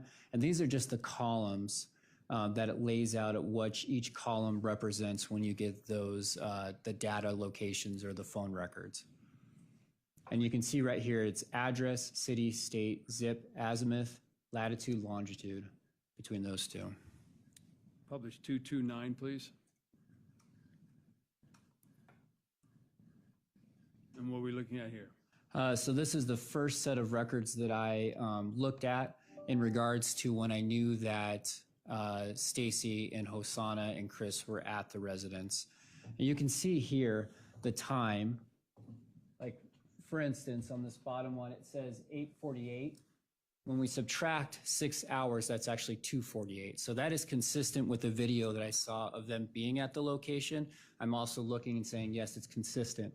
Then as you go through the column, you can see, this is where the address column, it gives 17 TK Lawrence and Hall, UNC, Greeley, Colorado, 80639, and then it gives the latitude and longitude. This is representing the cell phone tower that the phone is connecting to. All right. And Mr. Burrows, just to clarify for me, to make sure that I'm clear, this is all referring to Hosanna Varela's cell phone, is that correct? Just Hosanna Varela's cell phone. Thank you. And then if we could have 2:30, please. Again, these are the records that I found that encompass the time that they're at Christopher Dickerson's residence. And I know that Stacy's there, Hosanna's there, and Christopher's there. And these are just showing the connectivity, again, at Lawrence and Hall. And I did subtract the time, again, it's the 6 hours. So it's 3:48 in one of the columns, 3:54. So I'm able to say, okay, yes, the time matches up with the video surveillance. And as the court noted, this is in regards to Hosanna Varela's cell phone. Correct.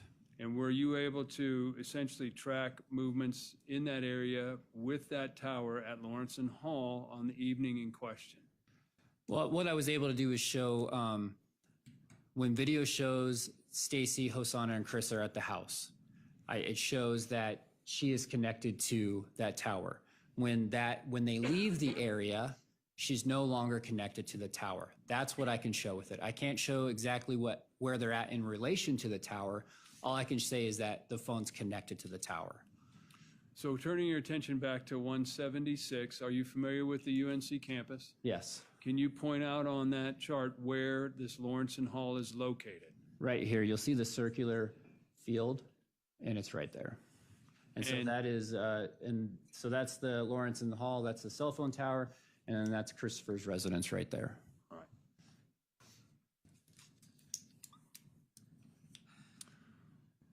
All right, thank you. So Judge, at this time, I would, again, formally admit to move into evidence Peoples 223. All right, thank you. Can you bring me 228, 229, 230, and can the parties approach? Ladies and gentlemen, before we resume, I received a question from the jury. I'm going to address that question now. Just to read that communication into the record, that question was, when was the instruction for limiting lifted, and when were we able to resume consideration of evidence and not for the reason of not reporting a crime? To address those questions, I will read you the following. During Ms. Varela's testimony, evidence presented regarding prior acts of abuse between Ms. Rodriguez and Ms. Varela was presented only for the limited purpose of failure to report the crimes prosecuted in this manner. You may not consider that evidence for any other reason. And then due to the need to accommodate some other witnesses' schedules, we're going to call a couple of defense witnesses out of order. And then once that testimony is completed, we will resume with Mr. Burrows' testimony. At this time, Ms. Devereaux, you may call your witness. Thank you. We'll call Mr. Kent Mistel. All right, thank you.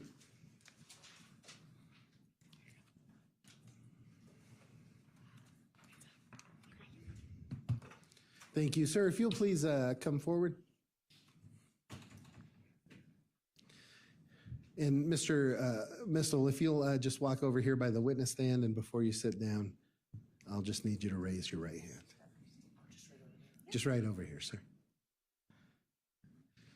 And if you'll come around front, sir, just so that you can get back there easier. Mr. Mistel, before you sit down, will you raise your right hand for me? Do you swear or affirm under penalty of perjury that the testimony you're about to give today will be the truth, the whole truth, and nothing but the truth? Yes, Your Honor. Thank you, sir. Go ahead and have a seat. And Mr. Mistel, if you can, get just as close as is reasonable to that microphone, that will help everybody being able to hear you a lot. So about right here? Yes, and you can slide that microphone around so you don't have to bend over if that's more comfortable. And Ms. Devereaux, you can proceed when you're ready. Thank you. Sir, can you please state your first name and last name and spelling your last name for the record, please? Kent Mistel, Mistal. Thank you, Mr. Mistel. Mr. Mistel, what do you do for a living? Right now, I'm a student going to college for animation. Okay. Mr. Mistel, did you know a Christopher Dickerson? Only for about 1 day. Okay. Were you friends with him? My friend Nate was a friend of his. Okay. I'd barely known him. Okay. Did you know him enough to send text message communications with him? Occasionally, yeah, we were starting to become friends, but we didn't really know each other. Okay. Did you come to learn that Mr. Dickerson ultimately passed? I found out about that probably about a week or so after I'd gotten back home. And was that getting back home from visiting this area? So, yeah, because I was passing through on my way back home, because Nate and I were staying out in Florida, and I'd only been out of the Army for about, I want to say, 6 or 7 months or so. So it was just a pit stop more than anything. Okay. And did you and Mr. Dickerson exchange a text communication on October 2nd, 2021? Probably. I'm guessing he was wishing me a happy birthday. Is October 2nd your birthday? Yep. Okay. So does that date stand out to you?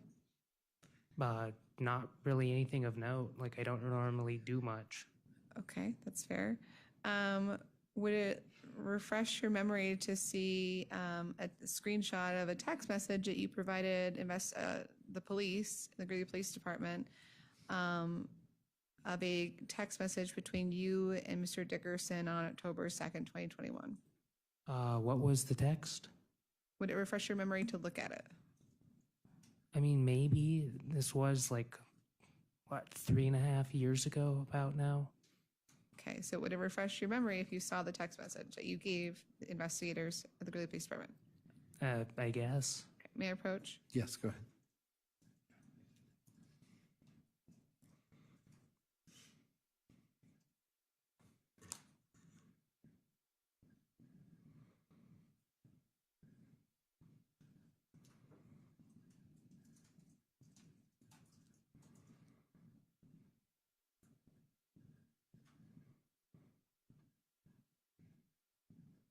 So, what? Hold on. I'll ask you the question, okay? Is your memory refreshed now? I mean, not really. Okay. Does that look like a text message you received from Mr. Dickerson on October 2nd? I mean, it does look like one I received from him, but I'm not really sure what the context is here.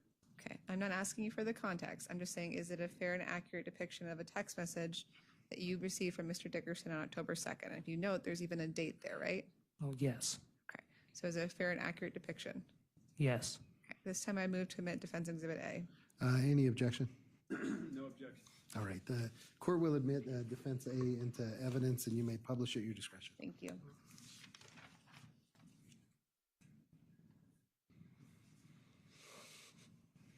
Okay, can we zoom in a little bit, please?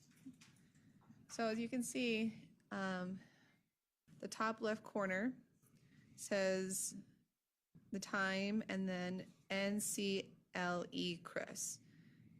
Do you know if under that it was a U for uncle?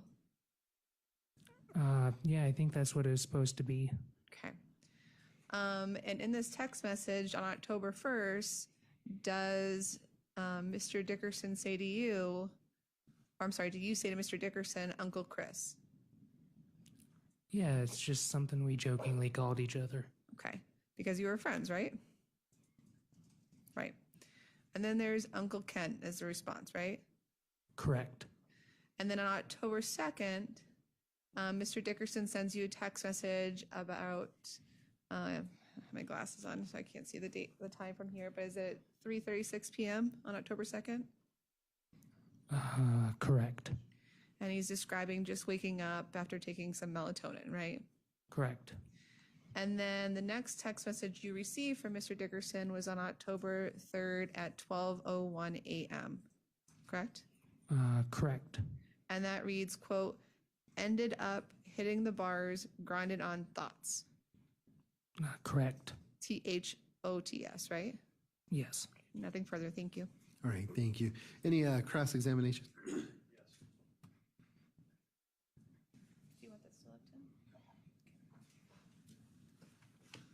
Afternoon, sir. Good afternoon. So is it correct that you never knew Christopher Dickerson until you came to the Greeley area on October 1st? Yeah, I'd never met him in person prior to that point. And you came with a friend named Nate? Correct. Did Nate know Mr. Dickerson? Yeah, so he knew him for years, and he would be better suited on the stand than I. So you indicated, just because I want to kind of get a time, you were in Florida around what day? I was in Florida for anywhere from like 5 to 7 months. It's kind of fuzzy. It was a while ago. Okay. And you were driving from Florida to where? So I was driving from Florida back to Arizona. All right. And you stopped in Colorado, was it specifically to see Mr. Dickerson? It was just a pit stop to sleep for the night. Had there been arrangements made with Mr. Dickerson for you two to stop and sleep that night? Nate made those arrangements. All right. And so you'd never been to Mr. Dickerson's residence before? Nope. Right. And you met him for the first time, is it fair to say, on October 1st of 2021, correct? I do believe so. All right. Did you guys introduce yourselves? Yeah, we like introduced each other, shook hands. All right. Did you spend the night at his residence on October 1st, 2021? Yes. Was there talking going on? Yeah, but mostly about mundane things in regards to work. All right. Were you inside Mr. Dickerson's residence? Correct. All right. Were you in the living room area? Correct. While you were talking with Mr. Dickerson, could you observe his demeanor at the time? He was in pretty good spirits. From what little I remember, he was talking about just home improvement projects, fixing up his garage. Was there anything about his behavior that night that you would describe as not normal? Objection, No. relevance. Nope. Oh, and I'm sorry, I need to respond to the objection. The objection was relevant. I'll overrule the objection. Sir, if you can repeat that answer. Which answer? If Well, you will repeat the question. I will. Did you notice anything that wasn't normal about his behavior, Mr. Dickerson's behavior that night? No, there was no abnormal behavior. How would you describe the conversation that you three were having? Well, from what I recall, we just talked about work-related stuff. He had a few questions to ask me about like my duffel bags and stuff like that, but that was just all of my stuff from my duty station in Fort Riley. And then beyond that, all we really did was grilled burgers and watch Squidbillies. Okay. Okay. Now, did Mr. Dickerson seem like a pleasant person to you? Objection, 401, 403, and character evidence. I'll sustain the objection. Did he charge you for anything that particular night? Oh, no, Objection, nothing at all. 401, 403, character. Mr. McCormick, if you want to approach.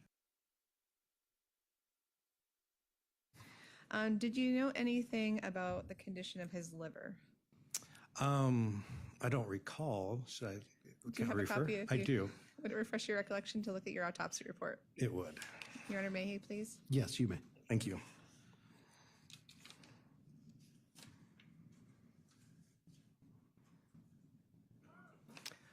Okay. Is your memory refreshed now? Yeah, there's no significant findings. Okay. Do you recall doing a death certificate and writing or noting a fatty liver? Fatty liver. I don't, but we looked at this worksheet the other day. I don't remember if I wrote that on there, but I didn't do the death certificate and I didn't write a fatty liver, I'm sure.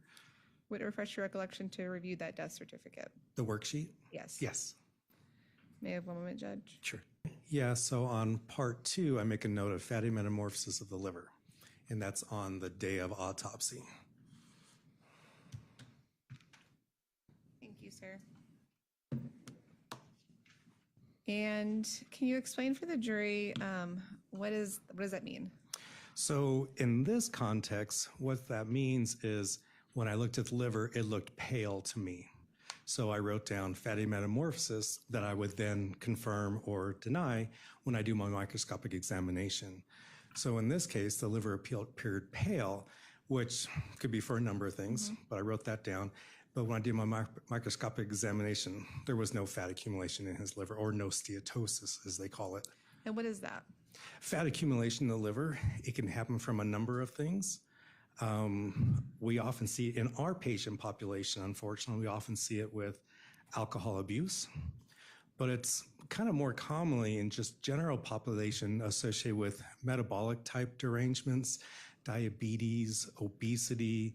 There are other metabolic disorders where you get non-alcoholic steatosis for unknown reasons. It's an area of research, but it's just a fat accumulation in the liver for a variety of reasons. And in this case, when you looked at it under the microscope, what did you see that led you to your findings in your autopsy report? A healthy liver. Was there any sign of any sort of this fatty, what's that called again? Fatty mitosis? Metamorphosis. There was no fat accumulation in his liver. His liver was normal. Okay. And so why wouldn't you go back then and change that on the worksheet, the death certificate worksheet? Because the worksheet is a document of my notes from that day. Okay. It's not a final determination. It's just, these are things that I saw. Okay. And it kind of can guide me later on if I see something pop up in my, so say I see individual who looks like really bad emphysema, I will go back and look at my notes to see if I thought it looked like that grossly. Mm-hmm. And then I would put that on my report. So it's a note. And this fatty liver that we're talking about, am I correct in that it doesn't develop overnight? I don't know the timing of that. You probably need to talk to a hepatologist about that. So I can't answer that. Do you recall talking to my investigator and I back in October 2024, and you said, quote, it doesn't develop overnight? Well, obviously, we talked about this the other day. I don't recall details of our conversation. So no, I don't recall that specific comment, but I don't think it would develop overnight. But for discrete timing, I would talk to the expert in that area. And do you recall telling us that if someone was a chronic alcoholic, and you gave an example in their 20s or 30s, and you do an autopsy in their 50s or 60s, you wouldn't see it? So this sounds familiar. It's something I would say. So we're talking about how it could recover, I believe. Yes. So yeah, if someone drinks profusely early on, the liver can really regenerate itself very well. So yeah, we may not see that decades later or some period of time later. That would be correct. Okay. Conversely, though, because the fatty liver isn't something that develops overnight, if someone was going on, let's say, a week or two long bender, you would not necessarily see it in your autopsy, correct? I don't think I would. That probably too quick, but I don't know for a fact. Okay. And in fact, can I have one moment, please? Sure.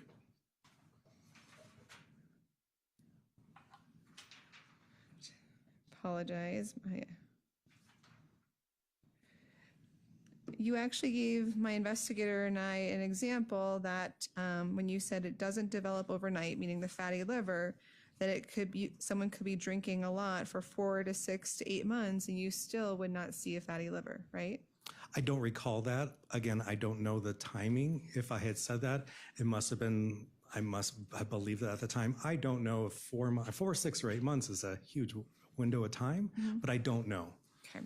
And the point is, though, it takes a substantial amount of alcohol abuse for it to be ultimately reflected in the liver. Is that fair to say? I don't know that either because I can find fatty livers in people who just have reported regular casual use of alcohol. So I don't know the exact limit.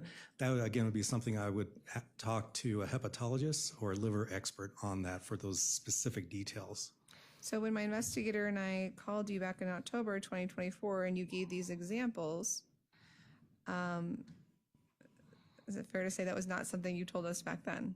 I don't recall our conversation, which was a conversation, not under oath, not an expert, nothing like that. We were talking about trying to educate you on the basics of this. So I may have given a very layperson explanation during our conversation, but I don't recall what it was. And that lay opinion and explanation was based on your medical degree too, right?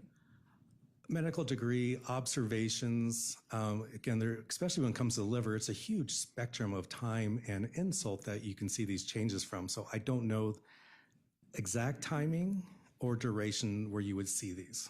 Thank you, sir. Nothing Sure. further. All right. And from the state, any cross-examination?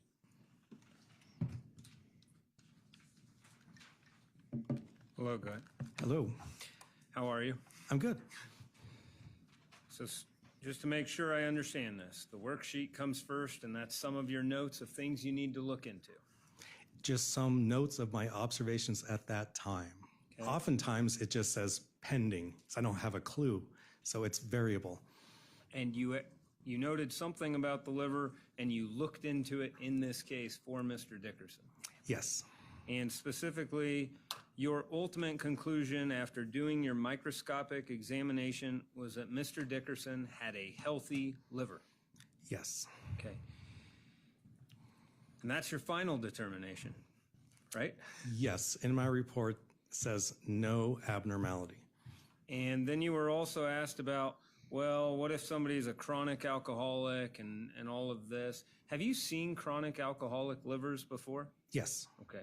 Do they look very different than Mr. Dickerson's? Again, it depends on the individual.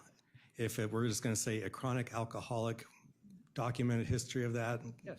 yes, the liver would be microscopically, it would just be full of fat. It'd be very clear, all these white bubbles, it would just be fat. If it's a very bad alcoholism with cirrhosis, I would see that as well. We didn't have that here.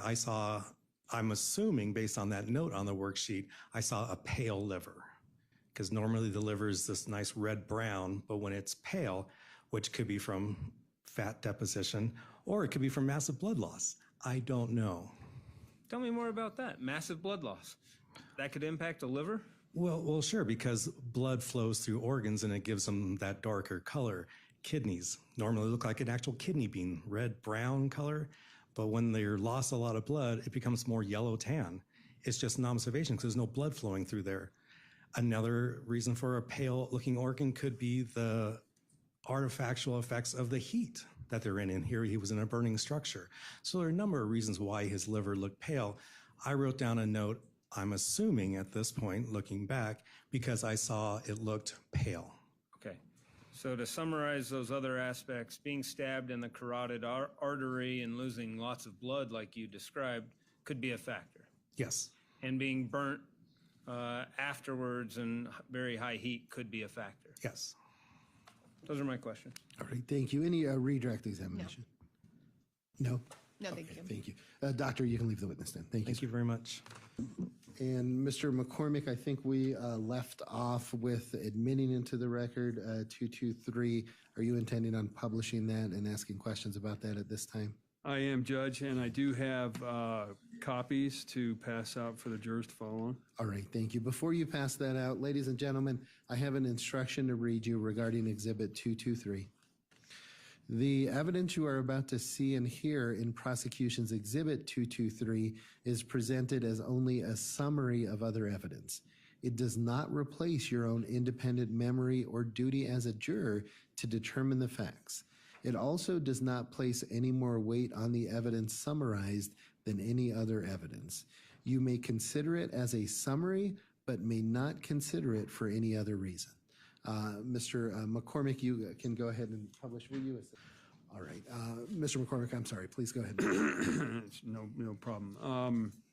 If we could publish 233, please, or 223.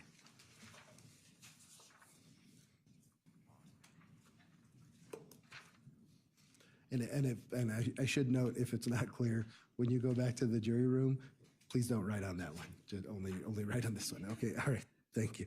Mr. McCormick, go ahead.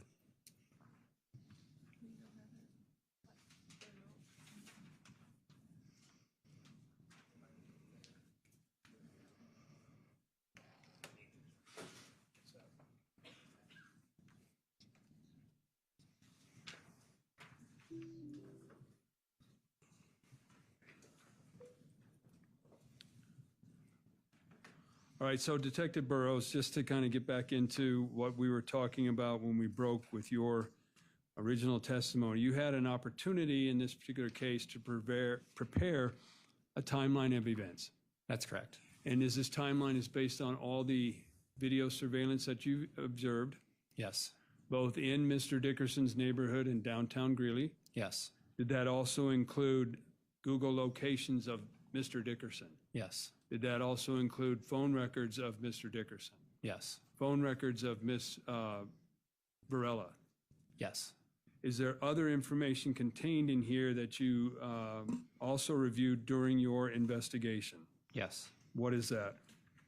It speaks to like automatic license plate readers, cell phone indications, cell phone downloads, but it's primarily video surveillance, ALPRs, and then the Google locations and Ms. Varela's cell phone activity. As well as videos provided to you by Ms. Flores and Mr. Carrasco? Correct. So when this, to make sure, these timeline on every date that, or date and time, I guess time that you've entered in there, there's a corresponding exhibit number for reference. That's correct, yes. So let's start kind of a little bit at the top and talk about, if you would describe what we're looking at initially. Yeah, just at the top, I start with October 2nd. And what's to note is just when Christopher leaves for the downtown area. And so we're clear, underneath of that are corresponding exhibits that have been entered into evidence at this point for review and reference. Yeah, so essentially when I speak of a specific time, like 11:56 p.m., it says Christopher Dickerson leaves his neighborhood in his blue 2018 Hyundai Elantra. And then in the brackets, it gives the exhibits that basically corroborate this based off the evidence. And is it fair to call this timeline kind of like an overlay? Sure. All right. Turning to page 2, at roughly 12, let's look at number 10, 12:46 a.m. What did you notice about that? This is just an example. So, you know, especially in this case, I was looking for time when things converged. So when video surveillance converged, when phone records converged, when Google locations converged, and that helped me kind of determine what was going on at that time. So 12:46, you just see two convergences. It's, you know, this is when Christopher arrives at the rear of Cubetta's, and then we cite his Google location shows him arriving at that time or around that time, and then we have video surveillance or still shots that also show him arriving. So it just is showing that the evidence is lining up with the timeline. Okay. Let's go to page 3, please. Specifically, number 15. And what are we looking at 15? Again, so this is essentially Christopher is at Roasties at this point. And this is showing when he's inside of the bar. It speaks to when he was inside of the bar. And this time is when he gets a phone call from Dolores Viehill. And she also makes, let me rephrase that. He makes a phone call to Dolores. She receives that phone call. And that's backed by their phone records. And then the video surveillance, this is when you see Dolores holding Christopher's phone at the same time. All right. And we'll talk about that here in a moment. And then is that consistent through this timeline where you are able to make, like you said, these convergences or things that caught your attention from your review of video and video of the neighborhood and downtown video? Yes, that's correct. All right. And near the page 10, you incorporated in there as well the October 16th, 2021 date.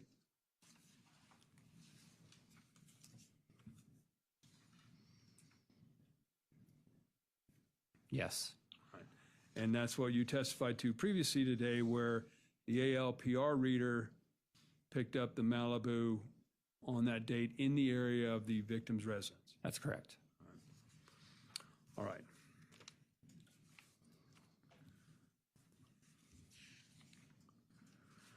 So let me ask, I want to ask a series of questions in this particular case. You got involved in this case right away. Yes. And when you went, you did go to the scene. Eventually, yes. You had other people assisting through the Greeley Police Department in regards to searching the scene. That's correct. And that included Detective Blair, Yes. And was Detective Blair's primary responsibility to collect evidence if there was any? Yes. Now, did you participate in that as well? I didn't collect any evidence directly, at least from the scene, no. Once evidence is collected, right, do you have an opportunity to go through it or review it? Yes. And do you, depending on the case, consider submitting things for further or additional testing? Yeah, it's on a case-by-case basis, but that is a determination we make.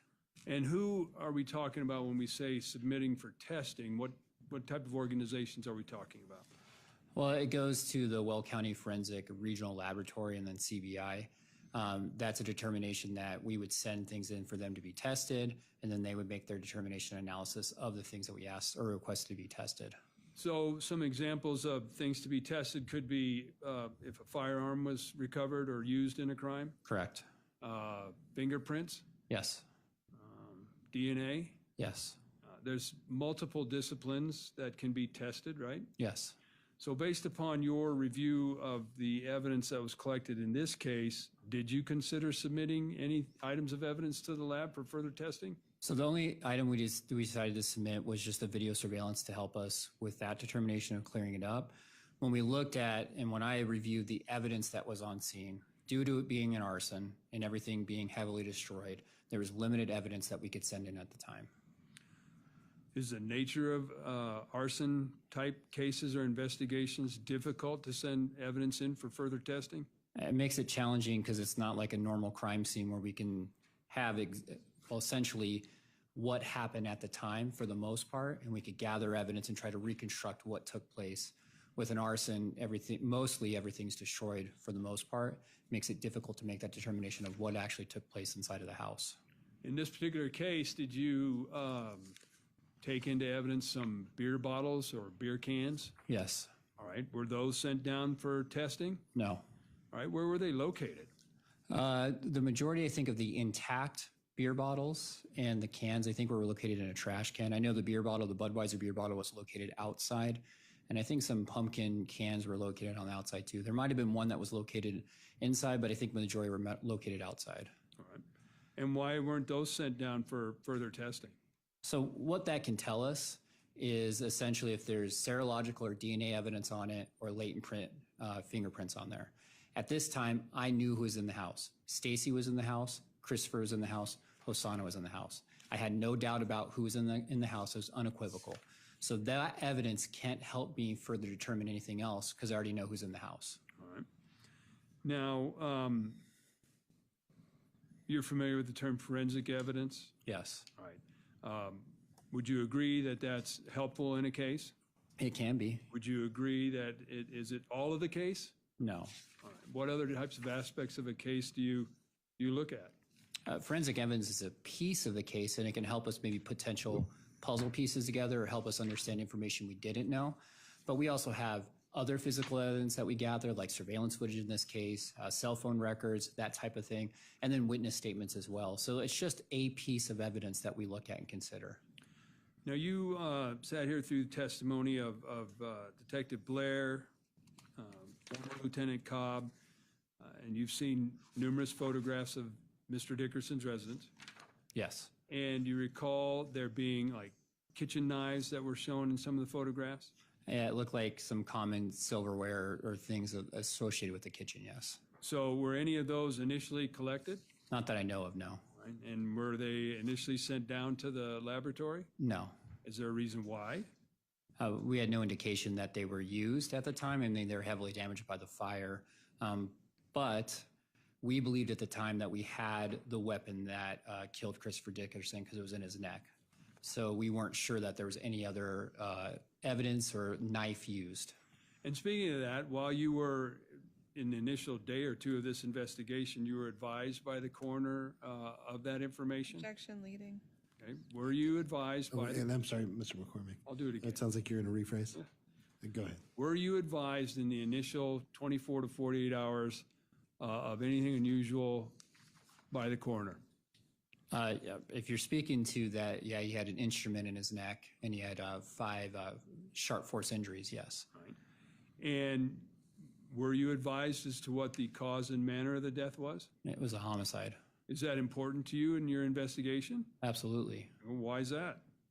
Well, if it's a homicide, that means that somebody killed somebody. So it completely changes the course of our investigation. It wasn't an accidental death or anything along those lines, or medical. But based upon some of the information that you had at that time, did you secure another warrant for Mr. Dickerson's residence? Yeah, over an abundance of caution, I secured a second warrant. One of the things we were looking at specifically, if there was any other knives or any other cutting instruments that we missed on the first search. And what were the results of that second search? I don't believe that we found anything of note as far as knives. We found some other unrelated material, but nothing as far as like a knife that we could determine that was used in any sort of manner to stab somebody. This was a fire. Yes. Was there anything sent down for analysis to determine causation of the fire? No. And why was that? So when we investigate fire scenes, we look at whether it was intentionally caused, whether it was recklessly caused, or whether it was a non-human causation of the fire. That would be like electrical or something along those lines. In this case, I knew it was intentionally caused because I watched it on video happen. So there was no doubt about whether or not this was an intentional cause. When we don't have direct video evidence or witness evidence, then we look to sending things off to forensics to determine what happened with this fire. And if there's accelerant there, that can help us know if it was intentionally caused. But in this case, I already knew it was intentionally caused because I watched it happen on video. And also in your investigation, did you converse with then Lieutenant Cobb? Yes. Now, through this investigation, the defendant and Ms. Varela were arrested on November 11th of 2021. They were. And at that time, were any search warrants prepared for you or by you? Yes, there was. And did that include what? Well, the night that we arrested Hosanna and Stacy, I got a search warrant for the 4540 First Street Road residence where they stopped for that 6 minutes. We searched there. Then in the ensuing days, I got a search warrant for the Malibu, which was used during the morning of the homicide. And then I got a search warrant for the Tahoe, which they switched vehicles from the Malibu to the Tahoe that same morning of the homicide. In regards to that residence at, you said 4150? 4540. 4540, was anything located there? Nothing of note, no. And how is that residence associated with this defendant? It's her brother's residence. It's also the address she gave us when we arrested her, and it's the registered out to her Tahoe. So that's the address associated with her Tahoe. And of course, the Malibu you've testified to a lot. Yes. That was, were you able to determine who the individuals in the Malibu were? Yeah, Stacy and Hosanna. And the search of the Malibu, what did that yield? Nothing of note. And then the Tahoe? Yeah. We know from the ALPR reader that that was registered to the defendant. Yes. And through the course of that search, did you find anything? Mostly clothing items that I could corroborate were worn either the morning of October 3rd or on October 16th. And those photographs have been entered into evidence and displayed for the jury? Yes. Published for the jury? All right. Now, if I'm correct, the residence, Malibu, and Tahoe are all associated with this defendant. That's correct. Why did you not search anything in regards to Hosanna Varela? Well, I did search things in regards to Hosanna Varela. I searched her phone records. I searched her cell phone. I searched her Facebook records, any digital evidence that I could obtain. If I authorized a search warrant for Stacy or sought one, I also sought one for Hosanna.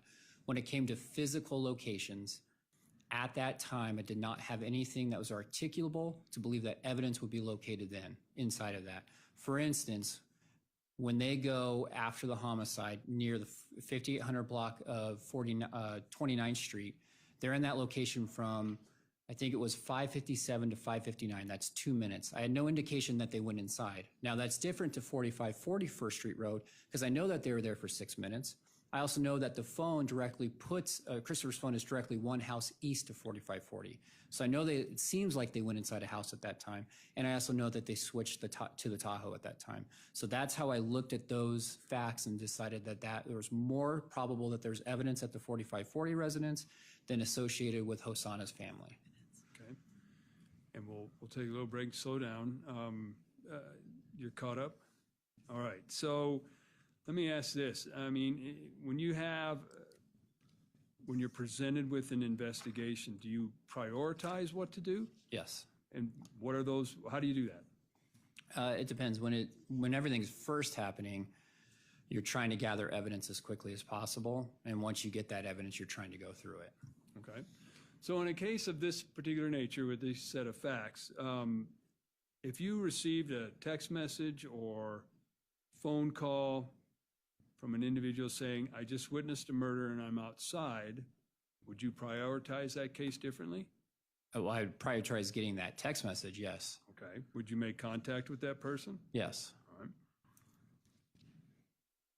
Same thing if somebody called you and said, hey, I just got a text from an individual that said they witnessed a murder, you would prioritize that? Yes. All right.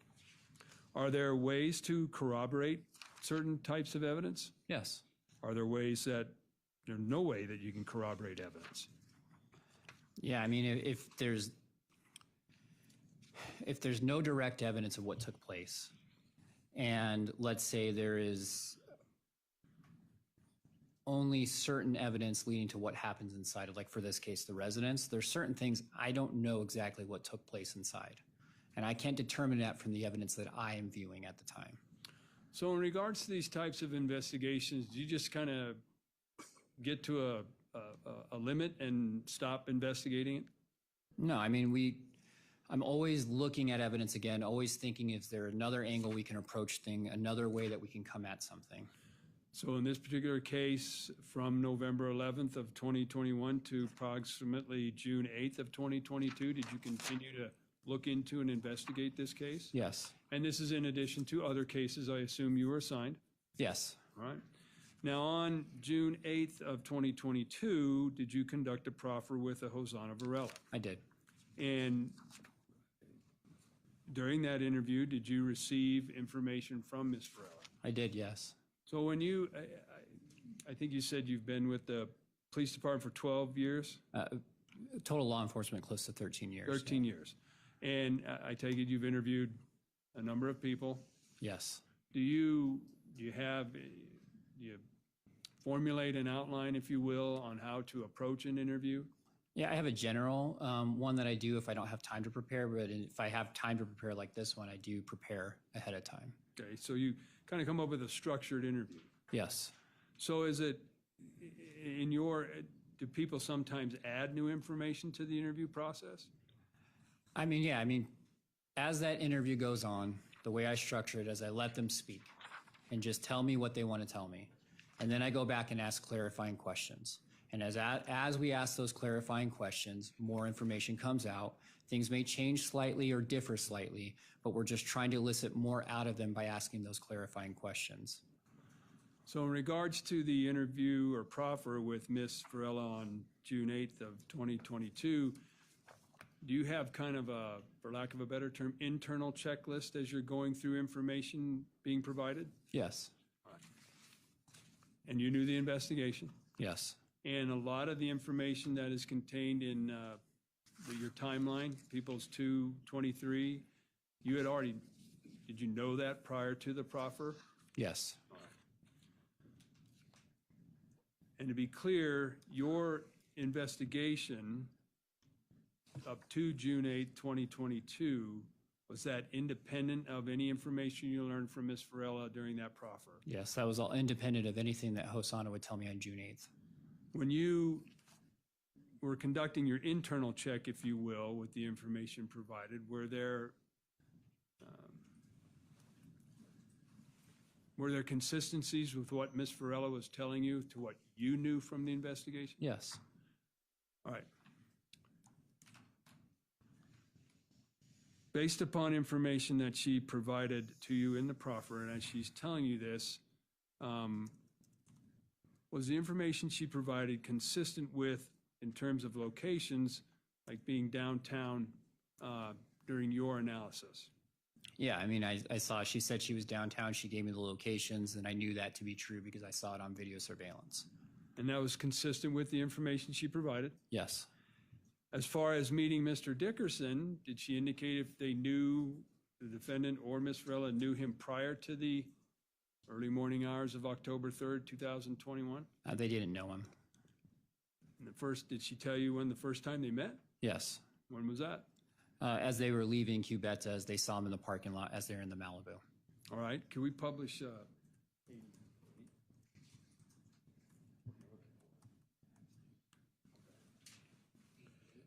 Yeah, please. And I'm sorry, Mr. McCormick, can you give me the number again? 88. 88. I'm going to publish, these have been entered into evidence already, 88, 89, 90, and 91. All right, go ahead.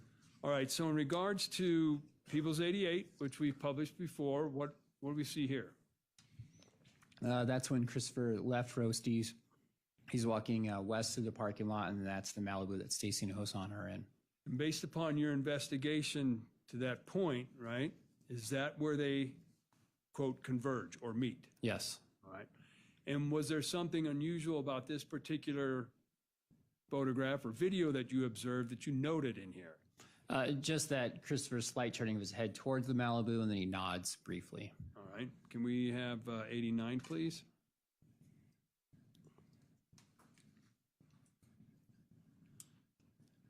And again, I know it's kind of hard to see there, but what are we looking at? It's essentially the same thing. Christopher is next to the Malibu, and his head is turned towards the front passenger window. And is that consistent with what Ms. Varela told you in her proffer about contacting Mr. Dickerson? Yes. And was it consistent with Ms. Varela saying that the defendant said, hey, something to the effect of, do you know where any after parties are? I mean, that's what she said. She said that's when the conversation took place, and it looks like there's some sort of interaction there. All right, People's 90. So at that point, you know through your investigation that they eventually meet up. Right? Yes. All right, and again, People's number 90 is what? Christopher walking past the Rio. And if we could have 91, please. And based upon your review, it's hard to see, but can you show us? All right, thank you. We've zoomed in on People's number 91. What do you see in the reflection? That's the Malibu going past the Rio as well. And is that consistent with what Ms. Varela told you, that they followed Mr. Dickerson to his car? Yes. All right. And to be clear, Ms. Varela never indicated to you that either she or the defendant had ever been to Mr. Dickerson's before? Yes. All right. You can go ahead and take that down. Based upon the information provided in the proffer and your knowledge of the neighborhood surveillance systems that you viewed, was Ms. Varela consistent about when they got to Mr. Dickerson's? Yes. All right. Was she consistent about when they left the first time? Yes. And based upon your investigation, is that when they left to pick up this Dolores Vigil? Yes. Okay.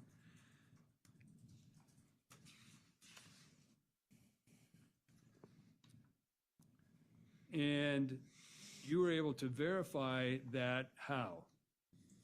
Well, I actually spoke to Dolores. Okay. And you also had video of Mr. Dickerson down at? Leading. Okay. Did you have, let me try it again. Did you have video of Mr. Dickerson at, is it Roasties? Yes. Do you recall a picture that was published that he was sitting alone? Yes. All right, if I can have just a minute. Sure. Apologies. So I'm publishing to you now number 79.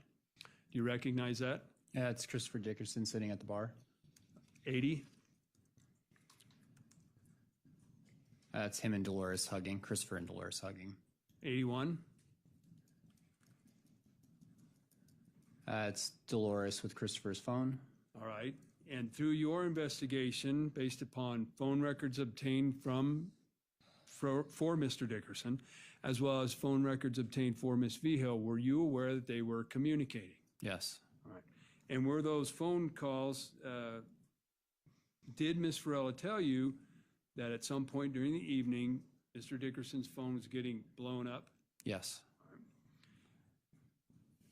You were able to determine, were you able to determine from neighborhood surveillance that the parties left around the time to go pick up Ms. Vigil?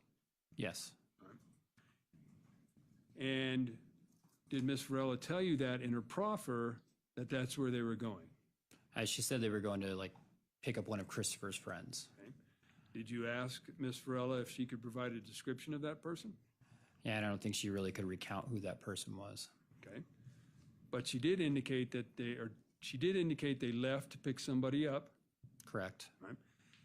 She also, in her proffer, indicated that his phone was blowing up, Correct. or words to that effect. Based upon your review of Ms. Vihill's phone records and Mr. Dickerson's phone records, were you able to verify that there were a number of calls between the two of them at that time? Yeah, there was a flurry of calls before they went to go pick up Dolores and then after too. Okay. And did Ms. Varela tell you about, I'll just say, the stereo system that Mr. Dickerson had? Yeah, she did. She said basically that she had a good time in the car because he had a nice system or something to that effect. And after they dropped off Ms. Vihill, did she indicate if they came back to Mr. Dickerson's residence? Yes. And you were able to verify that by neighborhood video and cell tower data in regards to Ms. Varela's phone? Correct. All right. If we could play, and when you reviewed the evidence, did you hear whether or not the car had a system? Yeah, I mean, specifically in 2406 15th Avenue Courts, the Ring video, you could hear what sounded like music coming from the car. You didn't hear it before the car showed up, and then once the car went in the garage, you didn't really hear it either.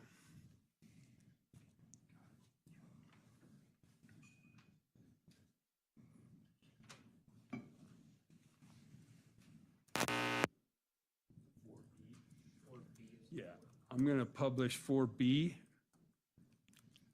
Or, yeah, 4B. And Mr. McCormick, I'm not sure how much more time that you have, but probably need to take a break at some point here in the next 10 or 15 minutes. If I can have 2 minutes? Sure, that sounds good. All right, go ahead.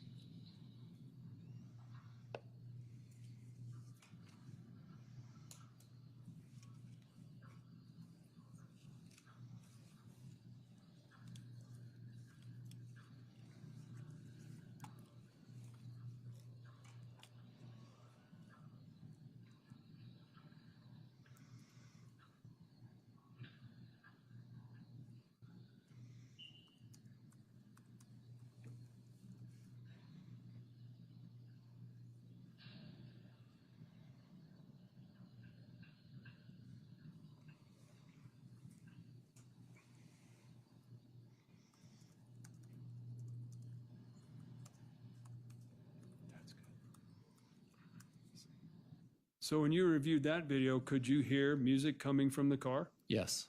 And you were able to verify that they left again? Yes.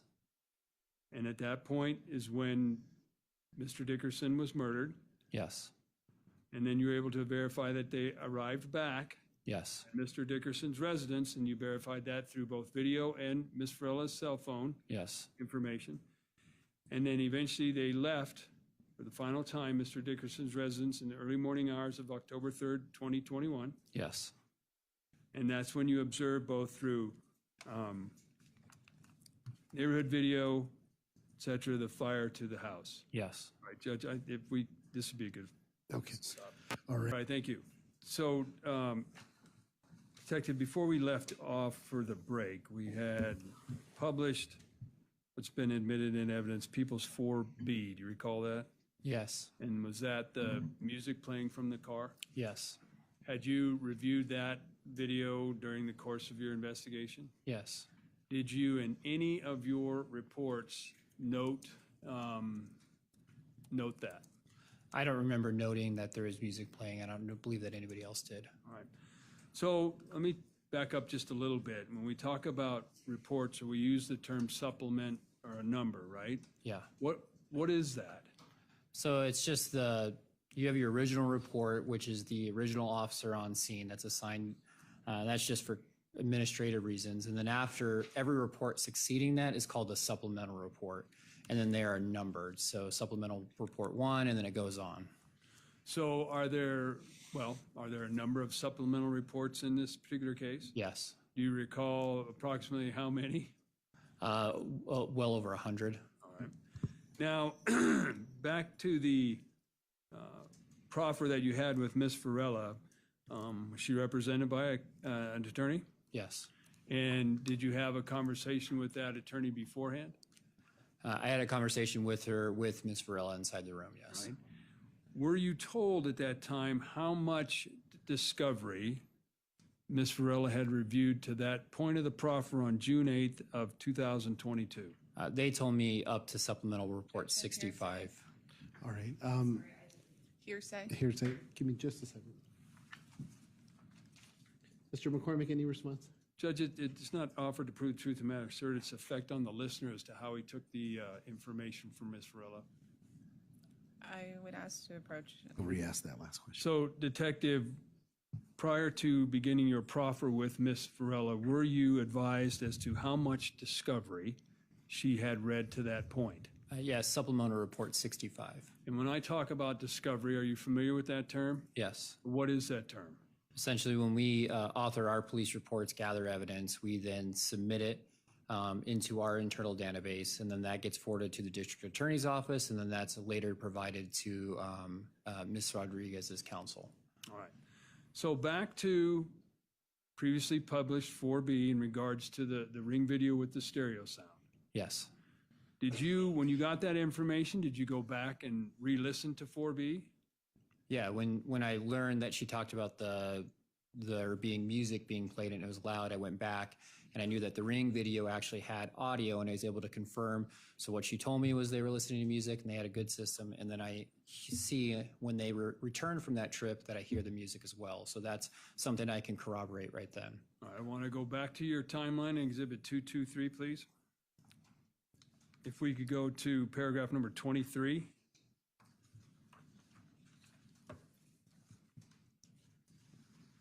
And I think it's noted by 2:16 a.m. Yeah. Okay. Now at 2:16 a.m., we're going to go back over when they left to pick up Miss Feehill. Okay. During your proffer with Miss Varela, she told you that there were a number of phone calls. Yes. Were you able to verify that based upon phone records of the victim as well as Miss Feehill? Yes. Were you able to verify Miss Varela's presence at the Yes. same time? Yes. And how were you able to verify that? So you'll see as it starts at 2:16 a.m., that's when they first arrive at the house, and that's notated by the video surveillance. Right. Then at 2:19 a.m., you're going to see 2 phone calls are made from Dolores Feehill's phone number to Christopher's phone number, and both calls are 8 seconds long. Then at 2:25 a.m. and 2:29 a.m., Hosanna Varela's phone records register a connection with the cellular phone tower via data sessions, and that's the tower that's located at Lawrence and Hall near Christopher's residence. Then at 2:34 a.m., 2 phone calls are made from Dolores Feehill's phone number to Christopher's phone number, and again, both calls are 8 seconds long. Then at 2:35 a.m., 1 phone call is made from Christopher's phone number to Dolores Feehill's phone number. The phone call lasts 295 seconds. And then at 2:43 through 2:49, it says movement is observed in the driveway of 2413 15th Avenue Court. And this is when they go and they move the Malibu out of the driveway and they park it in the front. And eventually Christopher, Stacy, and Hosanna leave. I see both females get into the back seat of the vehicle, and Christopher's obviously the driver. And you saw the 2 females get in the back. Did Miss Varela tell you in her proffer where her and the defendant sat? Yeah, they said they sat in the back seat. And you're able to verify that through video surveillance? Yes. All right. As well as the phone records you just talked about? Yes. All right.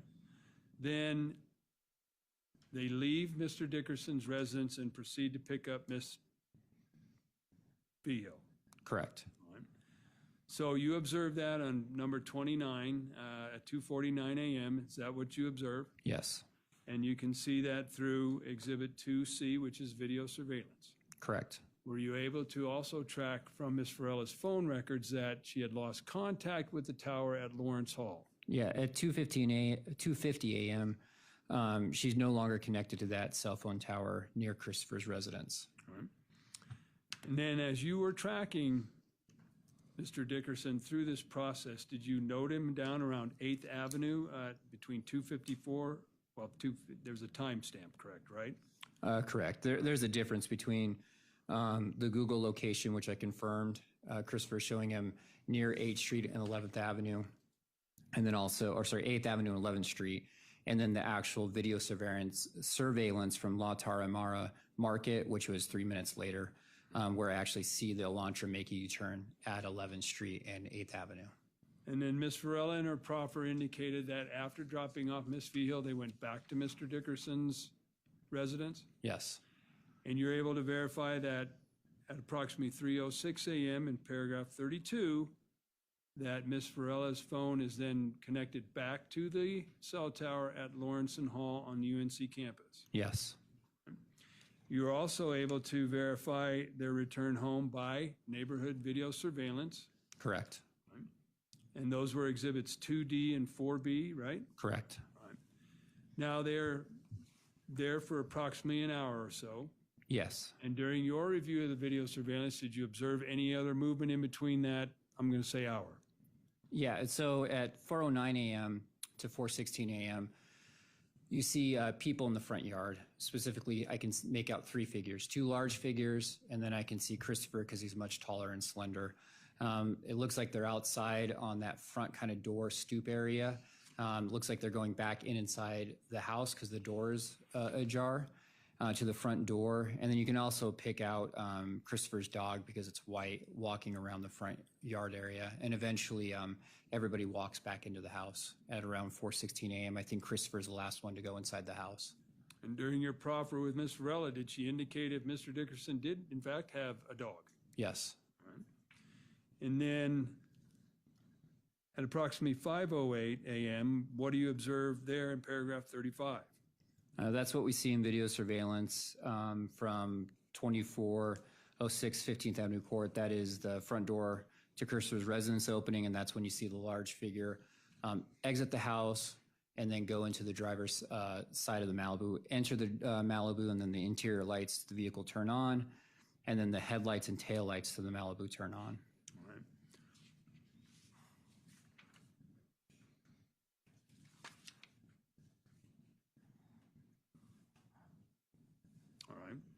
And then during that same time frame, were you able to see another individual exit the house? Yes, I was. All right, and that's paragraph 36. I'll come back to 35. Paragraph 36, what did we see at 5:11? So, after that approximate 3-minute time frame, that's when you see the second large figure exit the residence, walk out to the passenger side of the Malibu and get into the Malibu. And at that point, around that time, the Malibu's headlights turn off, and then the Malibu then leaves south on 15th Avenue Court towards 25th Street. During your proffer with Ms. Varela, did she tell you that around that time she was instructed by the defendant to exit the house and get in the car? Yes. Were you able to verify that based upon video surveillance? Yes.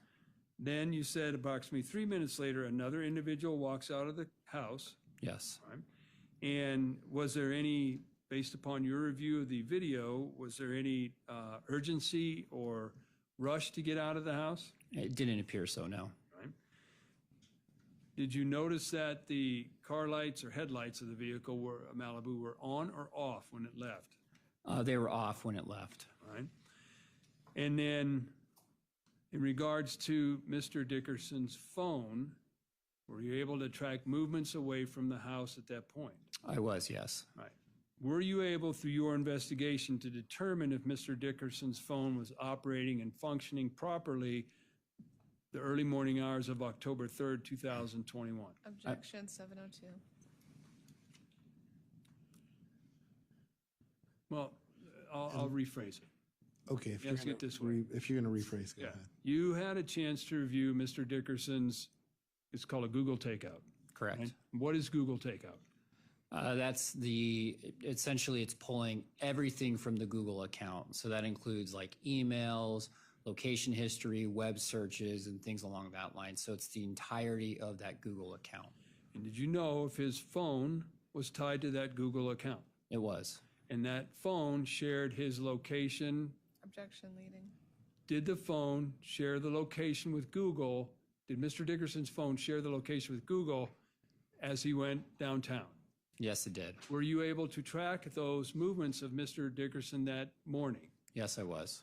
Did it appear to you that the phone was operating in order for it to record the location information? It was, because I was able to verify that by the video surveillance of him arriving at a location and then his phone location also matching with his arrival at the video location. So back to paragraph 36 at approximately 5:11 in the morning, you see the second figure come out, Correct. get into the Malibu, correct? Yes, And the vehicle drives away. correct. But based upon your review of Mr. Dickerson's Google locations and his Google takeout, the phone went with him. That's correct. During your review of the video surveillance, did you observe or see any other individuals other than the two people walk into the car? No, And you knew at that time, based upon your review, did you note if Ms. Varela's phone was no longer connected to the cell tower at Lawrence and Hall? yeah, so I note under 511 that Hosanna's cellular phone is no longer connected to the cellular phone tower located at Lawrence and Hall.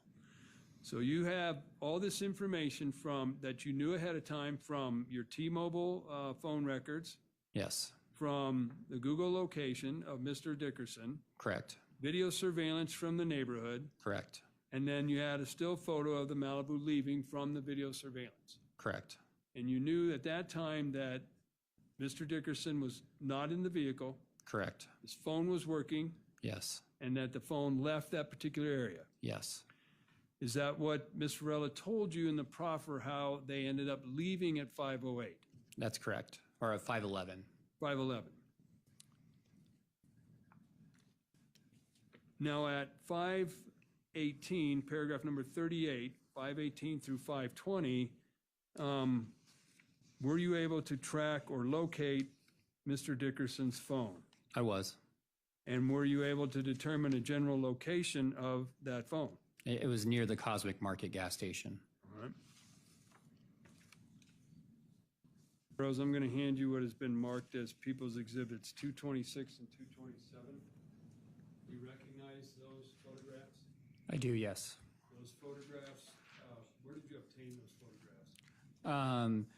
So from the Celebrite report, I was able to pull the latitude and longitude from Christopher's Google locations from his phone, and then I plugged them into Google Maps, and it gave me those locations. Does that accurately reflect what you observed when you did that? Yes. Your Honor, at this time, I move into evidence People's 226 and 227. And Ms. Devereaux, any further record as to those two exhibits? No, thank you. Okay. All right. Noting the defendant's position, I will accept into evidence states 226 and 227, and you may publish where appropriate. Well, I'd like to publish People's 112 first, please. So what are we looking at here, Detective Burrows? So what you see is the complete loop from when they left at 5:12 a.m. They went this direction, came down over here at the bottom left of the screen, and this is where Cosmic Market is, and then the return trip at 5:24, and this is Christopher's phone location. When I first reviewed Christopher's Google account, I was actually on Google and I had access from Alan Dickerson. It didn't give me all the times where stops were made or where the phone location was made. When I learned from Hosanna that they went to the Cosmic Market gas station, I knew they were in that general area. I went back into the Celebrite report. I went and I started tracking the movement of. This is non-responsive.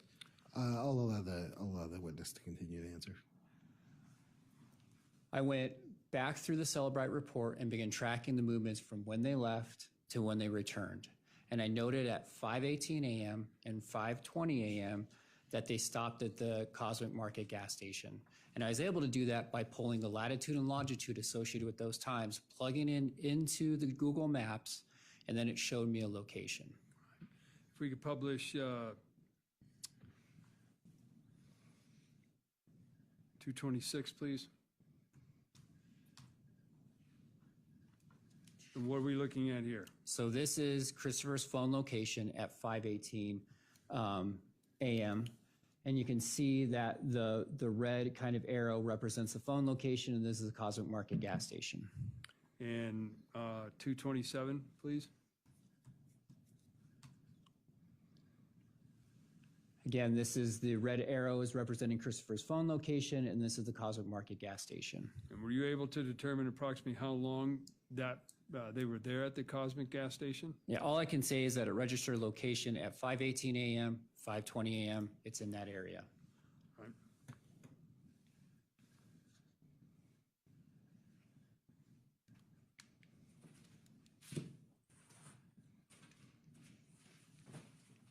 Let me show you what has already been entered into evidence as 177. You recognize that? I do, yes.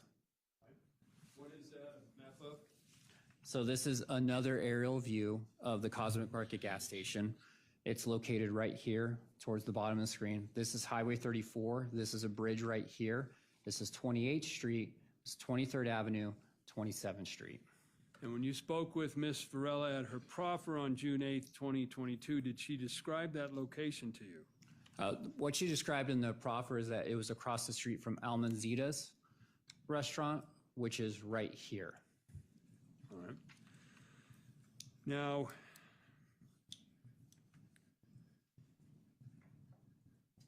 based upon your review, were you able to determine if Ms. Varela's phone had reconnected to that Lawrenson Hall tower? Yes, around 5:19 a.m. it reconnects to that tower location. And at 5:24 a.m. in paragraph 40, what were you able to observe? That's when the Malibu returns back to Christopher Dickerson's residence. And during that time, is that what Ms. Varela told you in the proffer that she provided? Yes, she said that they went to the Cosmic Market or near. She said you went to a gas station, described the area, and then she said they went back to the residence after that. Was that consistent in People's Exhibit 2, which is video surveillance from 2436 15th Avenue Court? It was. Was it consistent with evidence, Exhibit number 3E, video surveillance evidence from 2406 15th Avenue Court? It was. Consistent with Exhibit 4C, video surveillance from 2405 15th Avenue Court? It was. Was it also consistent with Exhibit number 112, the Google location for Mr. Christopher Dickerson's phone? Yes.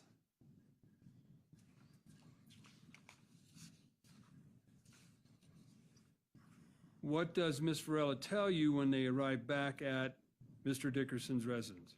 That she stays in the vehicle and that Stacy goes inside of the residence. Were you able to observe that based upon your review of video surveillance? I was, yes. All right. And you noted only one person went in the house. That's correct. Do you remember or recall how long that individual was in the house? For approximately 4 minutes. And then what do you observe on the video surveillance from the neighborhood at that time? So you first see at 5:27 a.m., you see the light from the bay window. You see a glow, which I interpret to be the fire starting.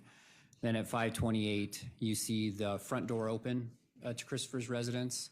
You see a large figure backlit by the fire inside, and you see them walking out to the Malibu, getting into the passenger side of the Malibu, and then the Malibu leaving, again, southbound on 15th Avenue Court.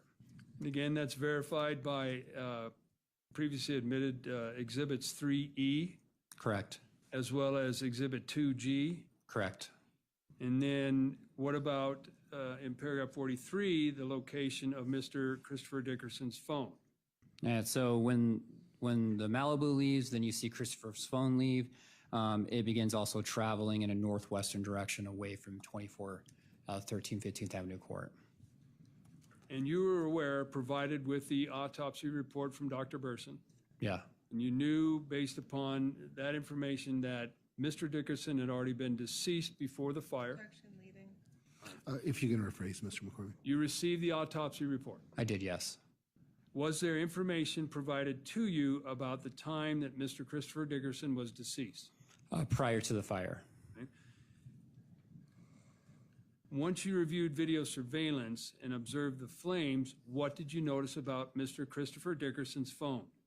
It was leaving.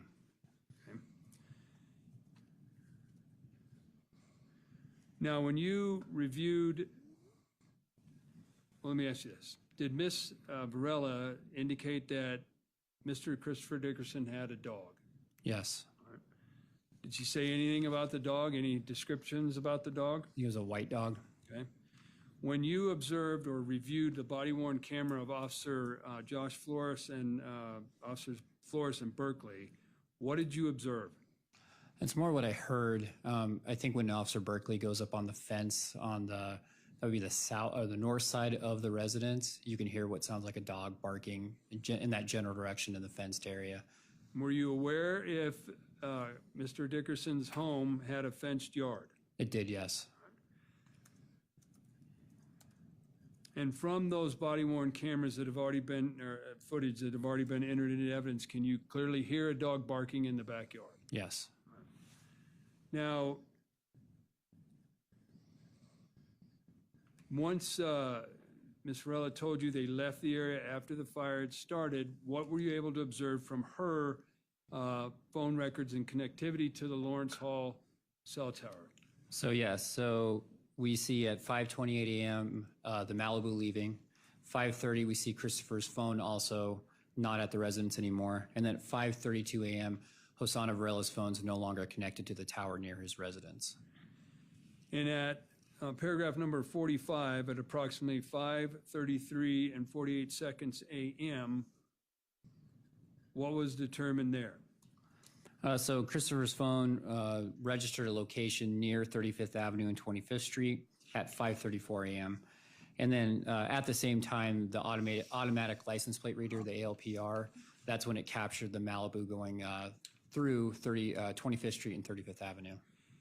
In your proffer with Ms. Varela, did she tell you that they took the victim's phone? Yes. Did she indicate that a ring was taken? Yes. Based upon your observations of both the scene and photographs, did you find an open ring box? Yes. Did you ever find the ring? Not that we found, no.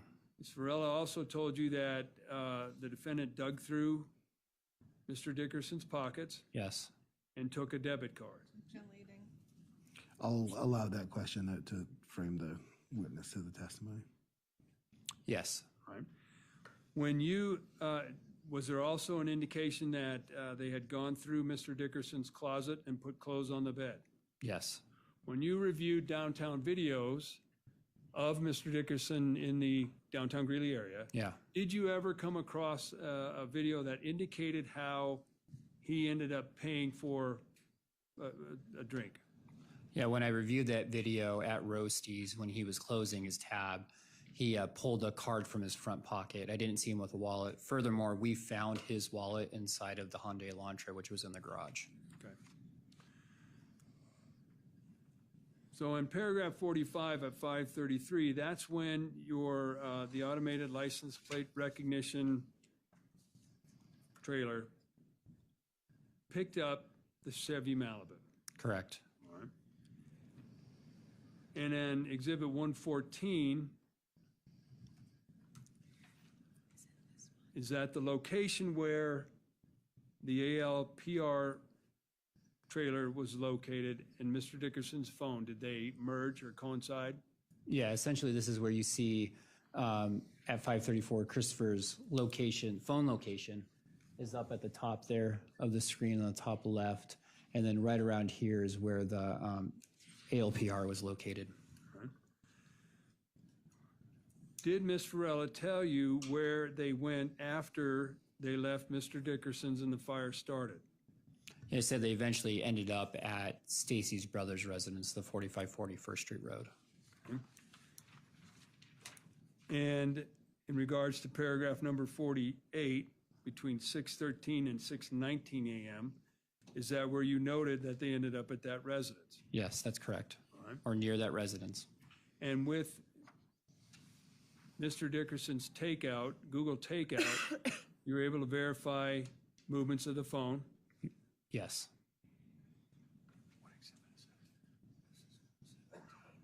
Okay, I have published 117. What are we looking at here?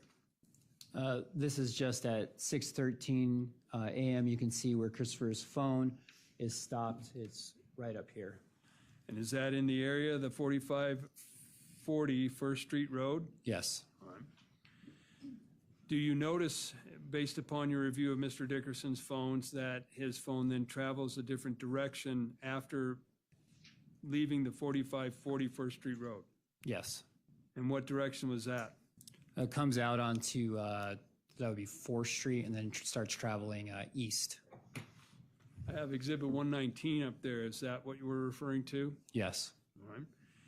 Now, at some point later in the morning, about 5 minutes later, was Miss Varela's phone, based upon your review of her records, connected back to the Lawrence and Hall cell tower? Yeah, at 6:32 a.m. 6:32.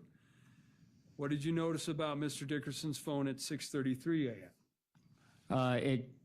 It was traveling in about the 2500 block of 11th Avenue. Did Miss Varela tell you in her proffer with you what they were doing during this time? By this time, they'd switched to Tahoe, and they were traveling. She said to switch to Tahoe, essentially. Switched to the Tahoe and took Mr. Dickerson's phone. Yes.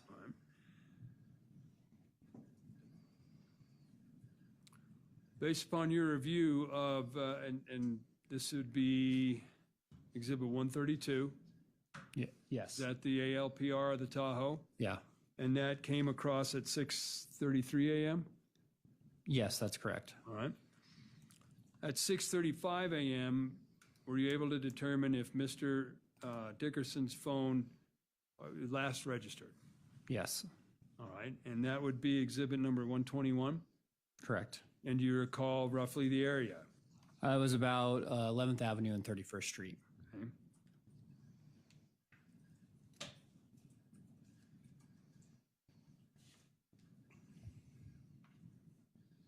All right. And then, as you testified previously, you had set up the ALPR reader closer to Mr. Dickerson's residence after the fire. Yes.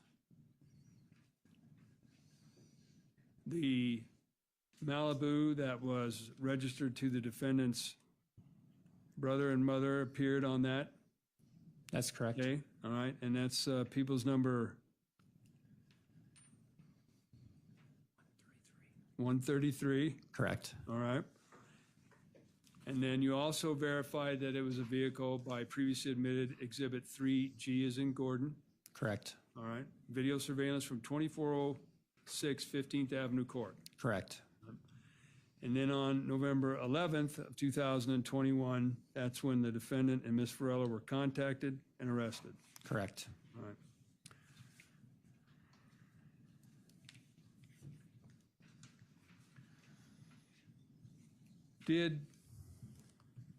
During the course of Ms. Varela's proffer, did she indicate that there was, they were drinking in the house? Yes. Did she specify what brand they were drinking or what type of beer or anything they were drinking? One of the things she mentioned was a Budweiser or Budweiser. Did you have an occasion to review all the reports and search yourself? Did you find any Budweiser bottles inside the house? None on the inside. Right. Were they on the outside? Yes. People's 145.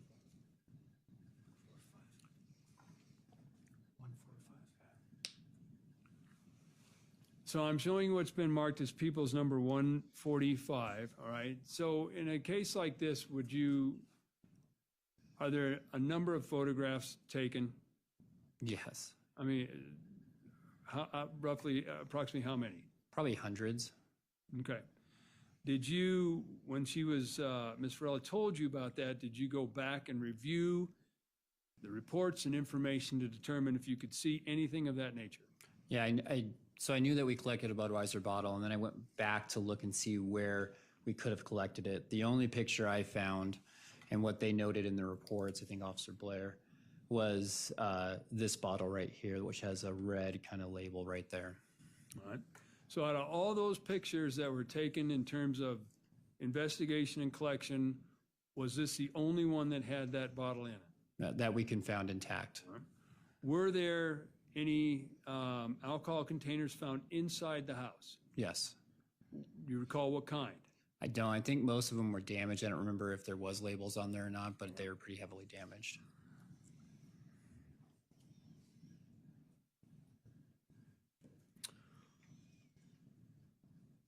When Ms. Varela had her proffer with you, did you have her draw a diagram to kind of lay things out inside the house? Yes. Did she do that? Yes. All right. Now, you had previously testified, well, let me ask you this. People's 140.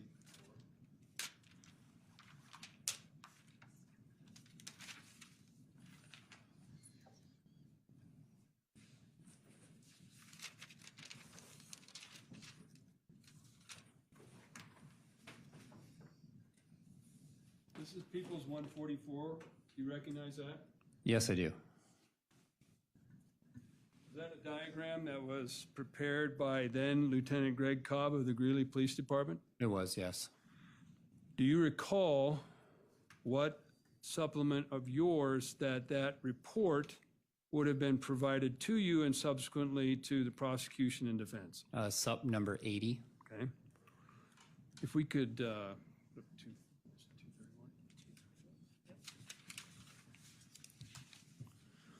So what I have up there now is People's 231, okay?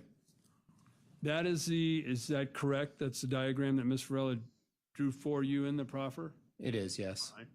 And she had not seen diagram prepared by then Lieutenant Cobb of the Fire Department. What I can say is she said she reviewed up to sub Your Honor, 65. objection. What's that?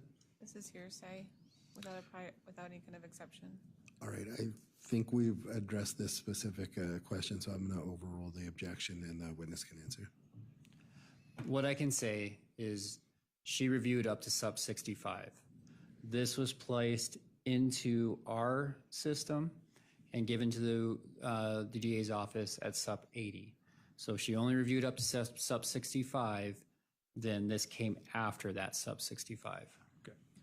And in regards to People's 144, did Lieutenant Cobb indicate where Mr. Dickerson was found?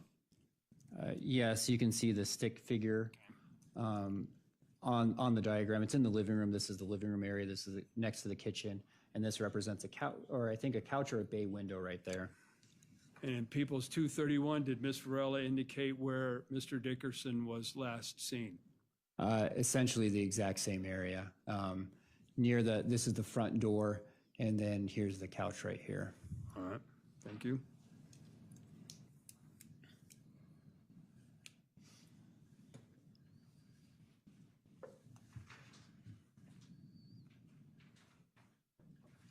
The hand you has been entered as People's 143. Yes, that is the rat tail file that was found embedded in Christopher's neck. When Miss, Back to that clarification, or to that classification. Which, I'm not sure what you mean by classification. Sure. The objection's overruled. The witness can answer. thank you. Proceed. So in regards to People's 143, right? Correct. All right. That is the weapon that was taken from Mr. Dickerson's neck. Correct. Did Ms. Varela in her proffer to you describe that weapon? Yes. Do you recall how she described that weapon? She described it as like a file that can maybe sharpen a knife, and it had like a white handle. It's either a white handle or a tape around the handle that was white. Did Ms. Varela describe to you where on Mr. Dickerson's neck these injuries occurred? Or excuse me, where they occurred? On his neck. All right. And was that consistent with what you had observed in the coroner's report authored by Dr. Burson, the pathologist? Correct. All right.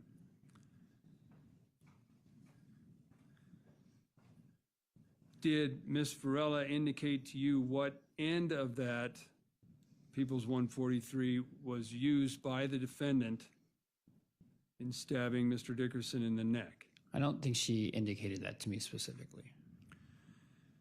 Indicated to you that she was able to watch Mr. Dickerson's stomach breathing?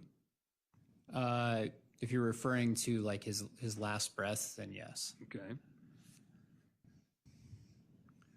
And she indicated to you that she was watching Mr. Dickerson take his last breath before the fire started. That's correct.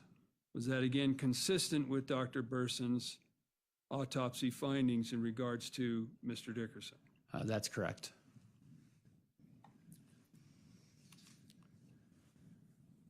And are you aware, or do you recall, what supplement you would have authored that contained Dr. Burson's coroner's report? It was Sup 81. All right.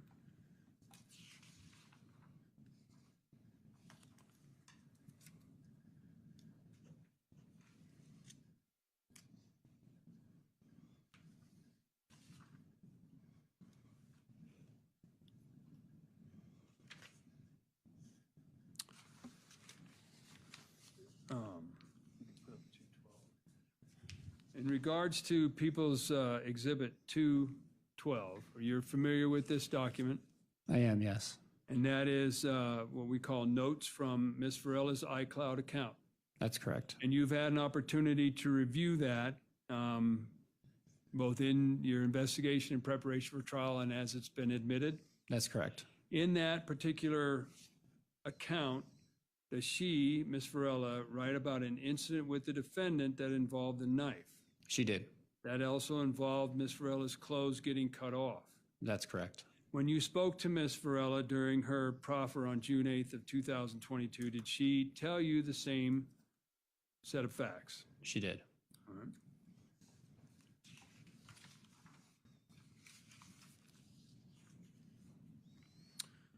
Now, during your entire investigation into this case, did you ever receive any calls from Ms. Varela regarding that this was a case of self-defense?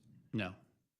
During your entire investigation, did you ever receive any calls from the defendant that said this was a case of self-defense? No. During your entire investigation, On the defendant, we'd ask to strike.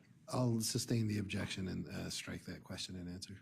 did you ever, during your entire investigation, get any phone calls at all in regards to the fire at Christopher Dickerson's house that indicated it was self-defense? No. Objection. I will sustain that objection and strike that question and answer. Did you get any calls at all during your investigation about any other information at Mr. Dickerson's house? Nothing about the facts of how Christopher was killed and what role of each person was. Your Honor, objection, same objection. All right, I'll overrule that objection.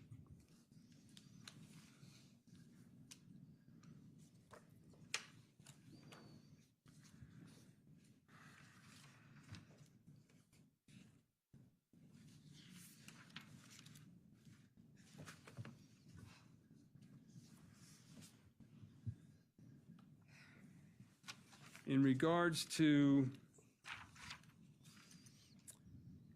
the defendant's Facebook, did you author a production of records for that information? I did, yes. And were you provided that information? I was, yes. And that has been previously entered into evidence as People's Number 194? Yes. And did you have an opportunity to review that information provided to you from the Facebook records? I did.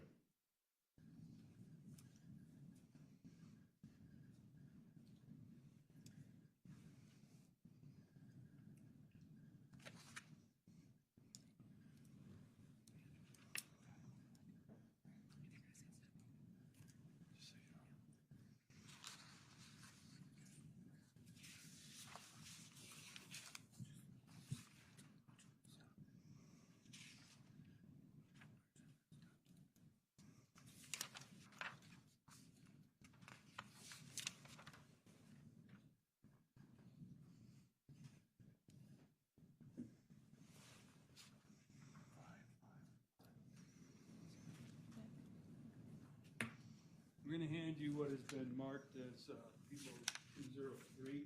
Ask you to take a look at that, please. Okay. Do you recognize what that is?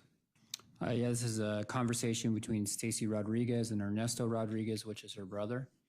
Does that accurately reflect the conversation that was had in relation to the records that you were provided? Yes, it does. All right, this time I'd move into evidence, Peoples 203. Any objection to 203? Hearsay. I'm sorry. Hearsay.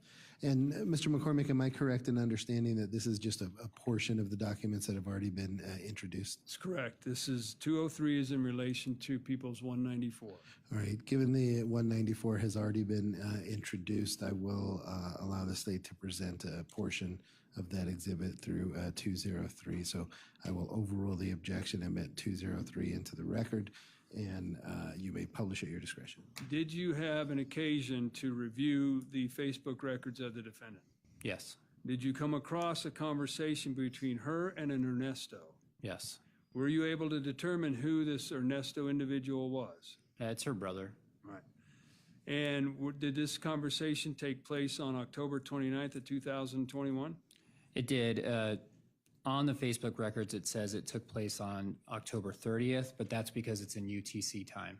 So when you subtract 6 hours, then it's actually on October 29th. All right, I published number 203. Would you go ahead and read it, and then who you're reading? State the name of who you're reading. Yes. Stacy Rodriguez, how are you? Ernesto, bien at work. Stacy, I feel like I'm done. Ernesto, and you? Stacy, like dealing with problems. Ernesto, what you mean? Stacy, like I just want to be happy, but I can't. Ernesto, you could, why not? Ernesto, I'm going to butcher this. Echali ganas? Stacy, I feel like I just don't have no one. I'm literally going through the hardest part of my life, and IDK if I want to keep going. Ernesto, Y Timora Q? Stacy, I feel like I want comfort, but Hosanna gives it to me, but I don't want it from her. Stacy, I think that thing I did is getting to me now. Stacy, like the guilt and regret. Stacy, and I can't even talk to no one about it. Ernesto, oh. Stacy, I just want to be alone, but I can't even be at my place. Stacy, I miss my life. Ernesto, well, just relax, fool. Shit happens. It happened for a reason, dog. Take a deep breath. Try to sleep, rest. Ernesto, I gotta go, fool. We'll talk. Despew. And Stacy ends with, I can't. Every time I close my eyes, I see him.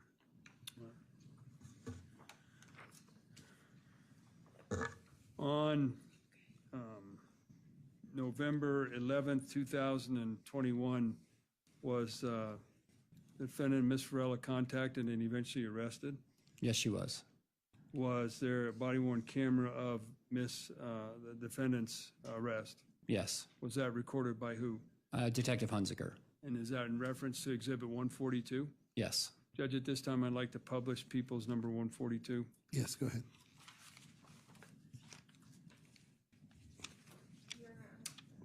You're not going to object to cumulative. We've already watched this. All right, I'll overrule the objection. The state can publish 142.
Hey, Detective Hunsker, Greeley PD.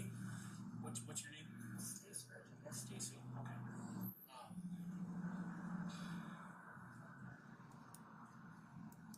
Were you guys coming here for a reason? For what? In the parking lot?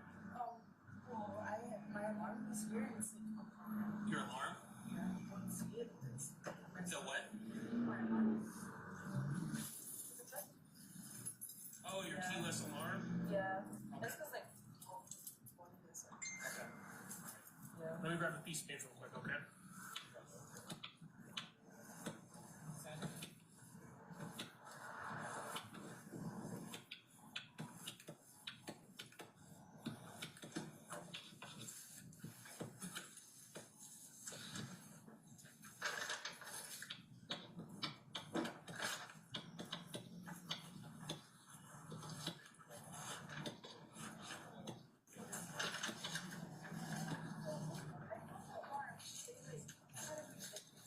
My alarm, I'm wearing. What is this one? But it's only battery. Oh, okay. And, like, every time. Oh, gotcha. What's that from? Gotcha. Okay. Yeah, I just call me. Gotcha. So we're working on a case. Do you mind if I talk to you for a couple minutes about it? Okay. Does this person look familiar? No. Okay. Have you ever seen him before? No. Okay. Have you ever been to the Convective Bar downtown Greeley? Yeah, a couple times. Okay. What do you remember when you were there last? Maybe like last Thursday? Last Thursday? And prior to that? I don't know. I would go often, yeah. Kind Okay. So you've been there often. Yeah. Have you ever seen this person before at the bar there? No. Okay. Have you ever been to 23?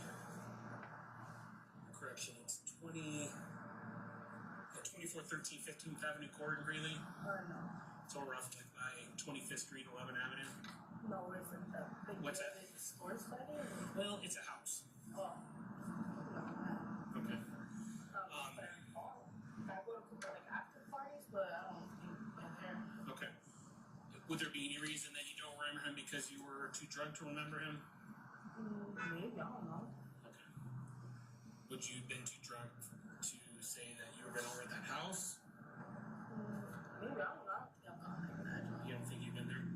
Okay. What vehicle do you usually drive? This one? Okay. Is there any other vehicles that's registered to you? No. You can check, right? Okay. Yeah. Yeah. No, I told you this one. Okay. And is that Hosanna? Yeah. Okay. Are you guys friends? Yeah. Okay. More than friends? Hey. Yes? Yeah. Okay. Are you girlfriends? Yeah. Okay. We don't like announce it kind of like. Whose vehicle is this? It's mine. Okay. What vehicle does Hosanna drive? She has. She doesn't have one? Okay. Well, I think she used to, but I don't know what happened to that. You can like ask her about that. Okay. Do you drive a Malibu? No, I don't. You don't? Okay. Have you ever driven a Chevy Malibu? No. Okay. I don't know this one. Just this one? I think I'm gonna have my title. What's that? My title, do you want it? For the Suburban? No, that's okay. I can run the license plate if I need it. So you never driven a Chevy Malibu? No. Is there Chevy Malibu registered anyone that you know? Like a silver Chevy Malibu? I don't think so. Okay. Can I get your current address? Oh, yeah.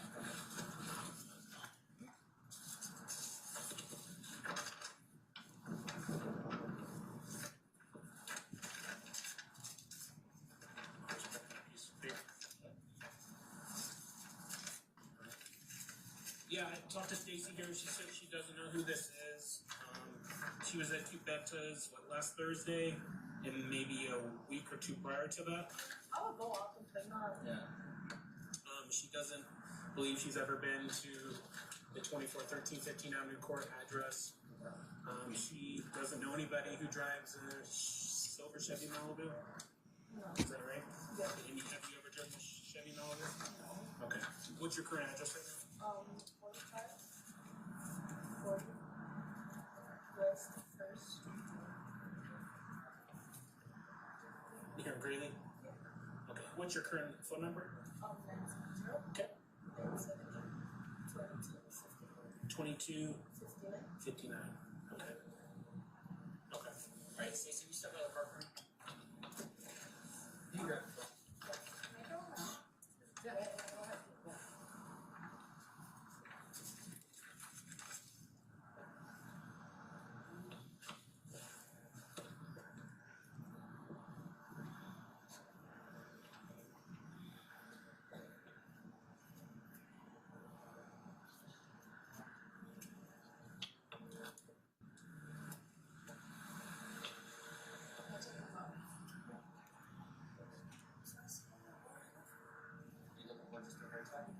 It's like still short, the guy. So I was like, I can't.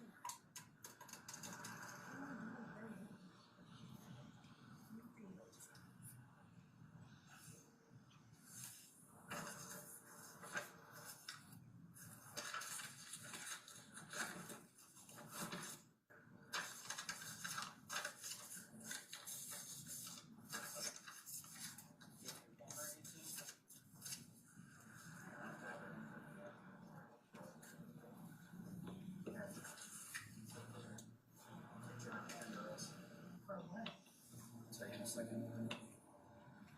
Cut and put your fingers together. There you go. Yeah. We're gonna double. Put two handcuffs on you so it's a little bit easier for you. There you go.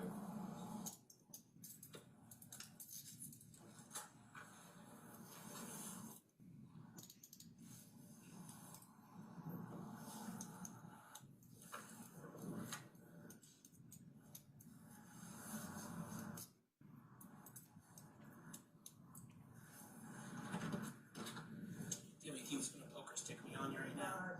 Oh, can you just spread your feet for me? Oh, are these actual pockets? Nope. Why is that? Like most women's hands don't have. No, they're like the most okay. Anything hidden in your bra or anything like that? Money, cigarettes, lighters, anything like that? Okay.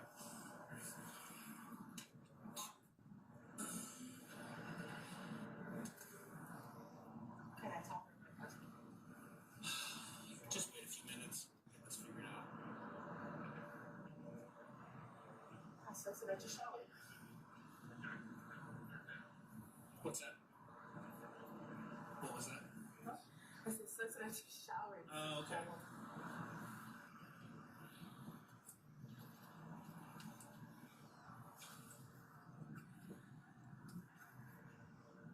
Do we have transport? Okay. We'll probably run to the station real quick. Detective Burrows can talk to you. He might give you a chance to do that. Specs 356.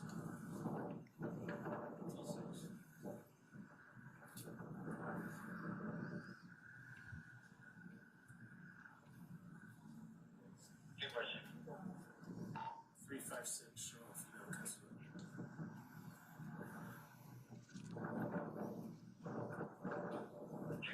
Can you repeat that? Custody, female. How did you get to that?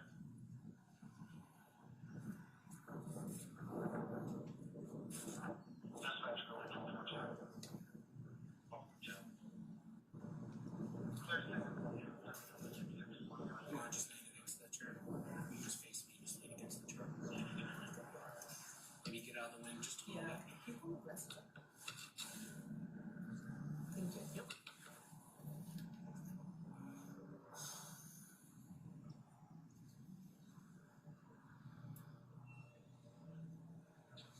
Am I right? What are they telling me? I can't hear.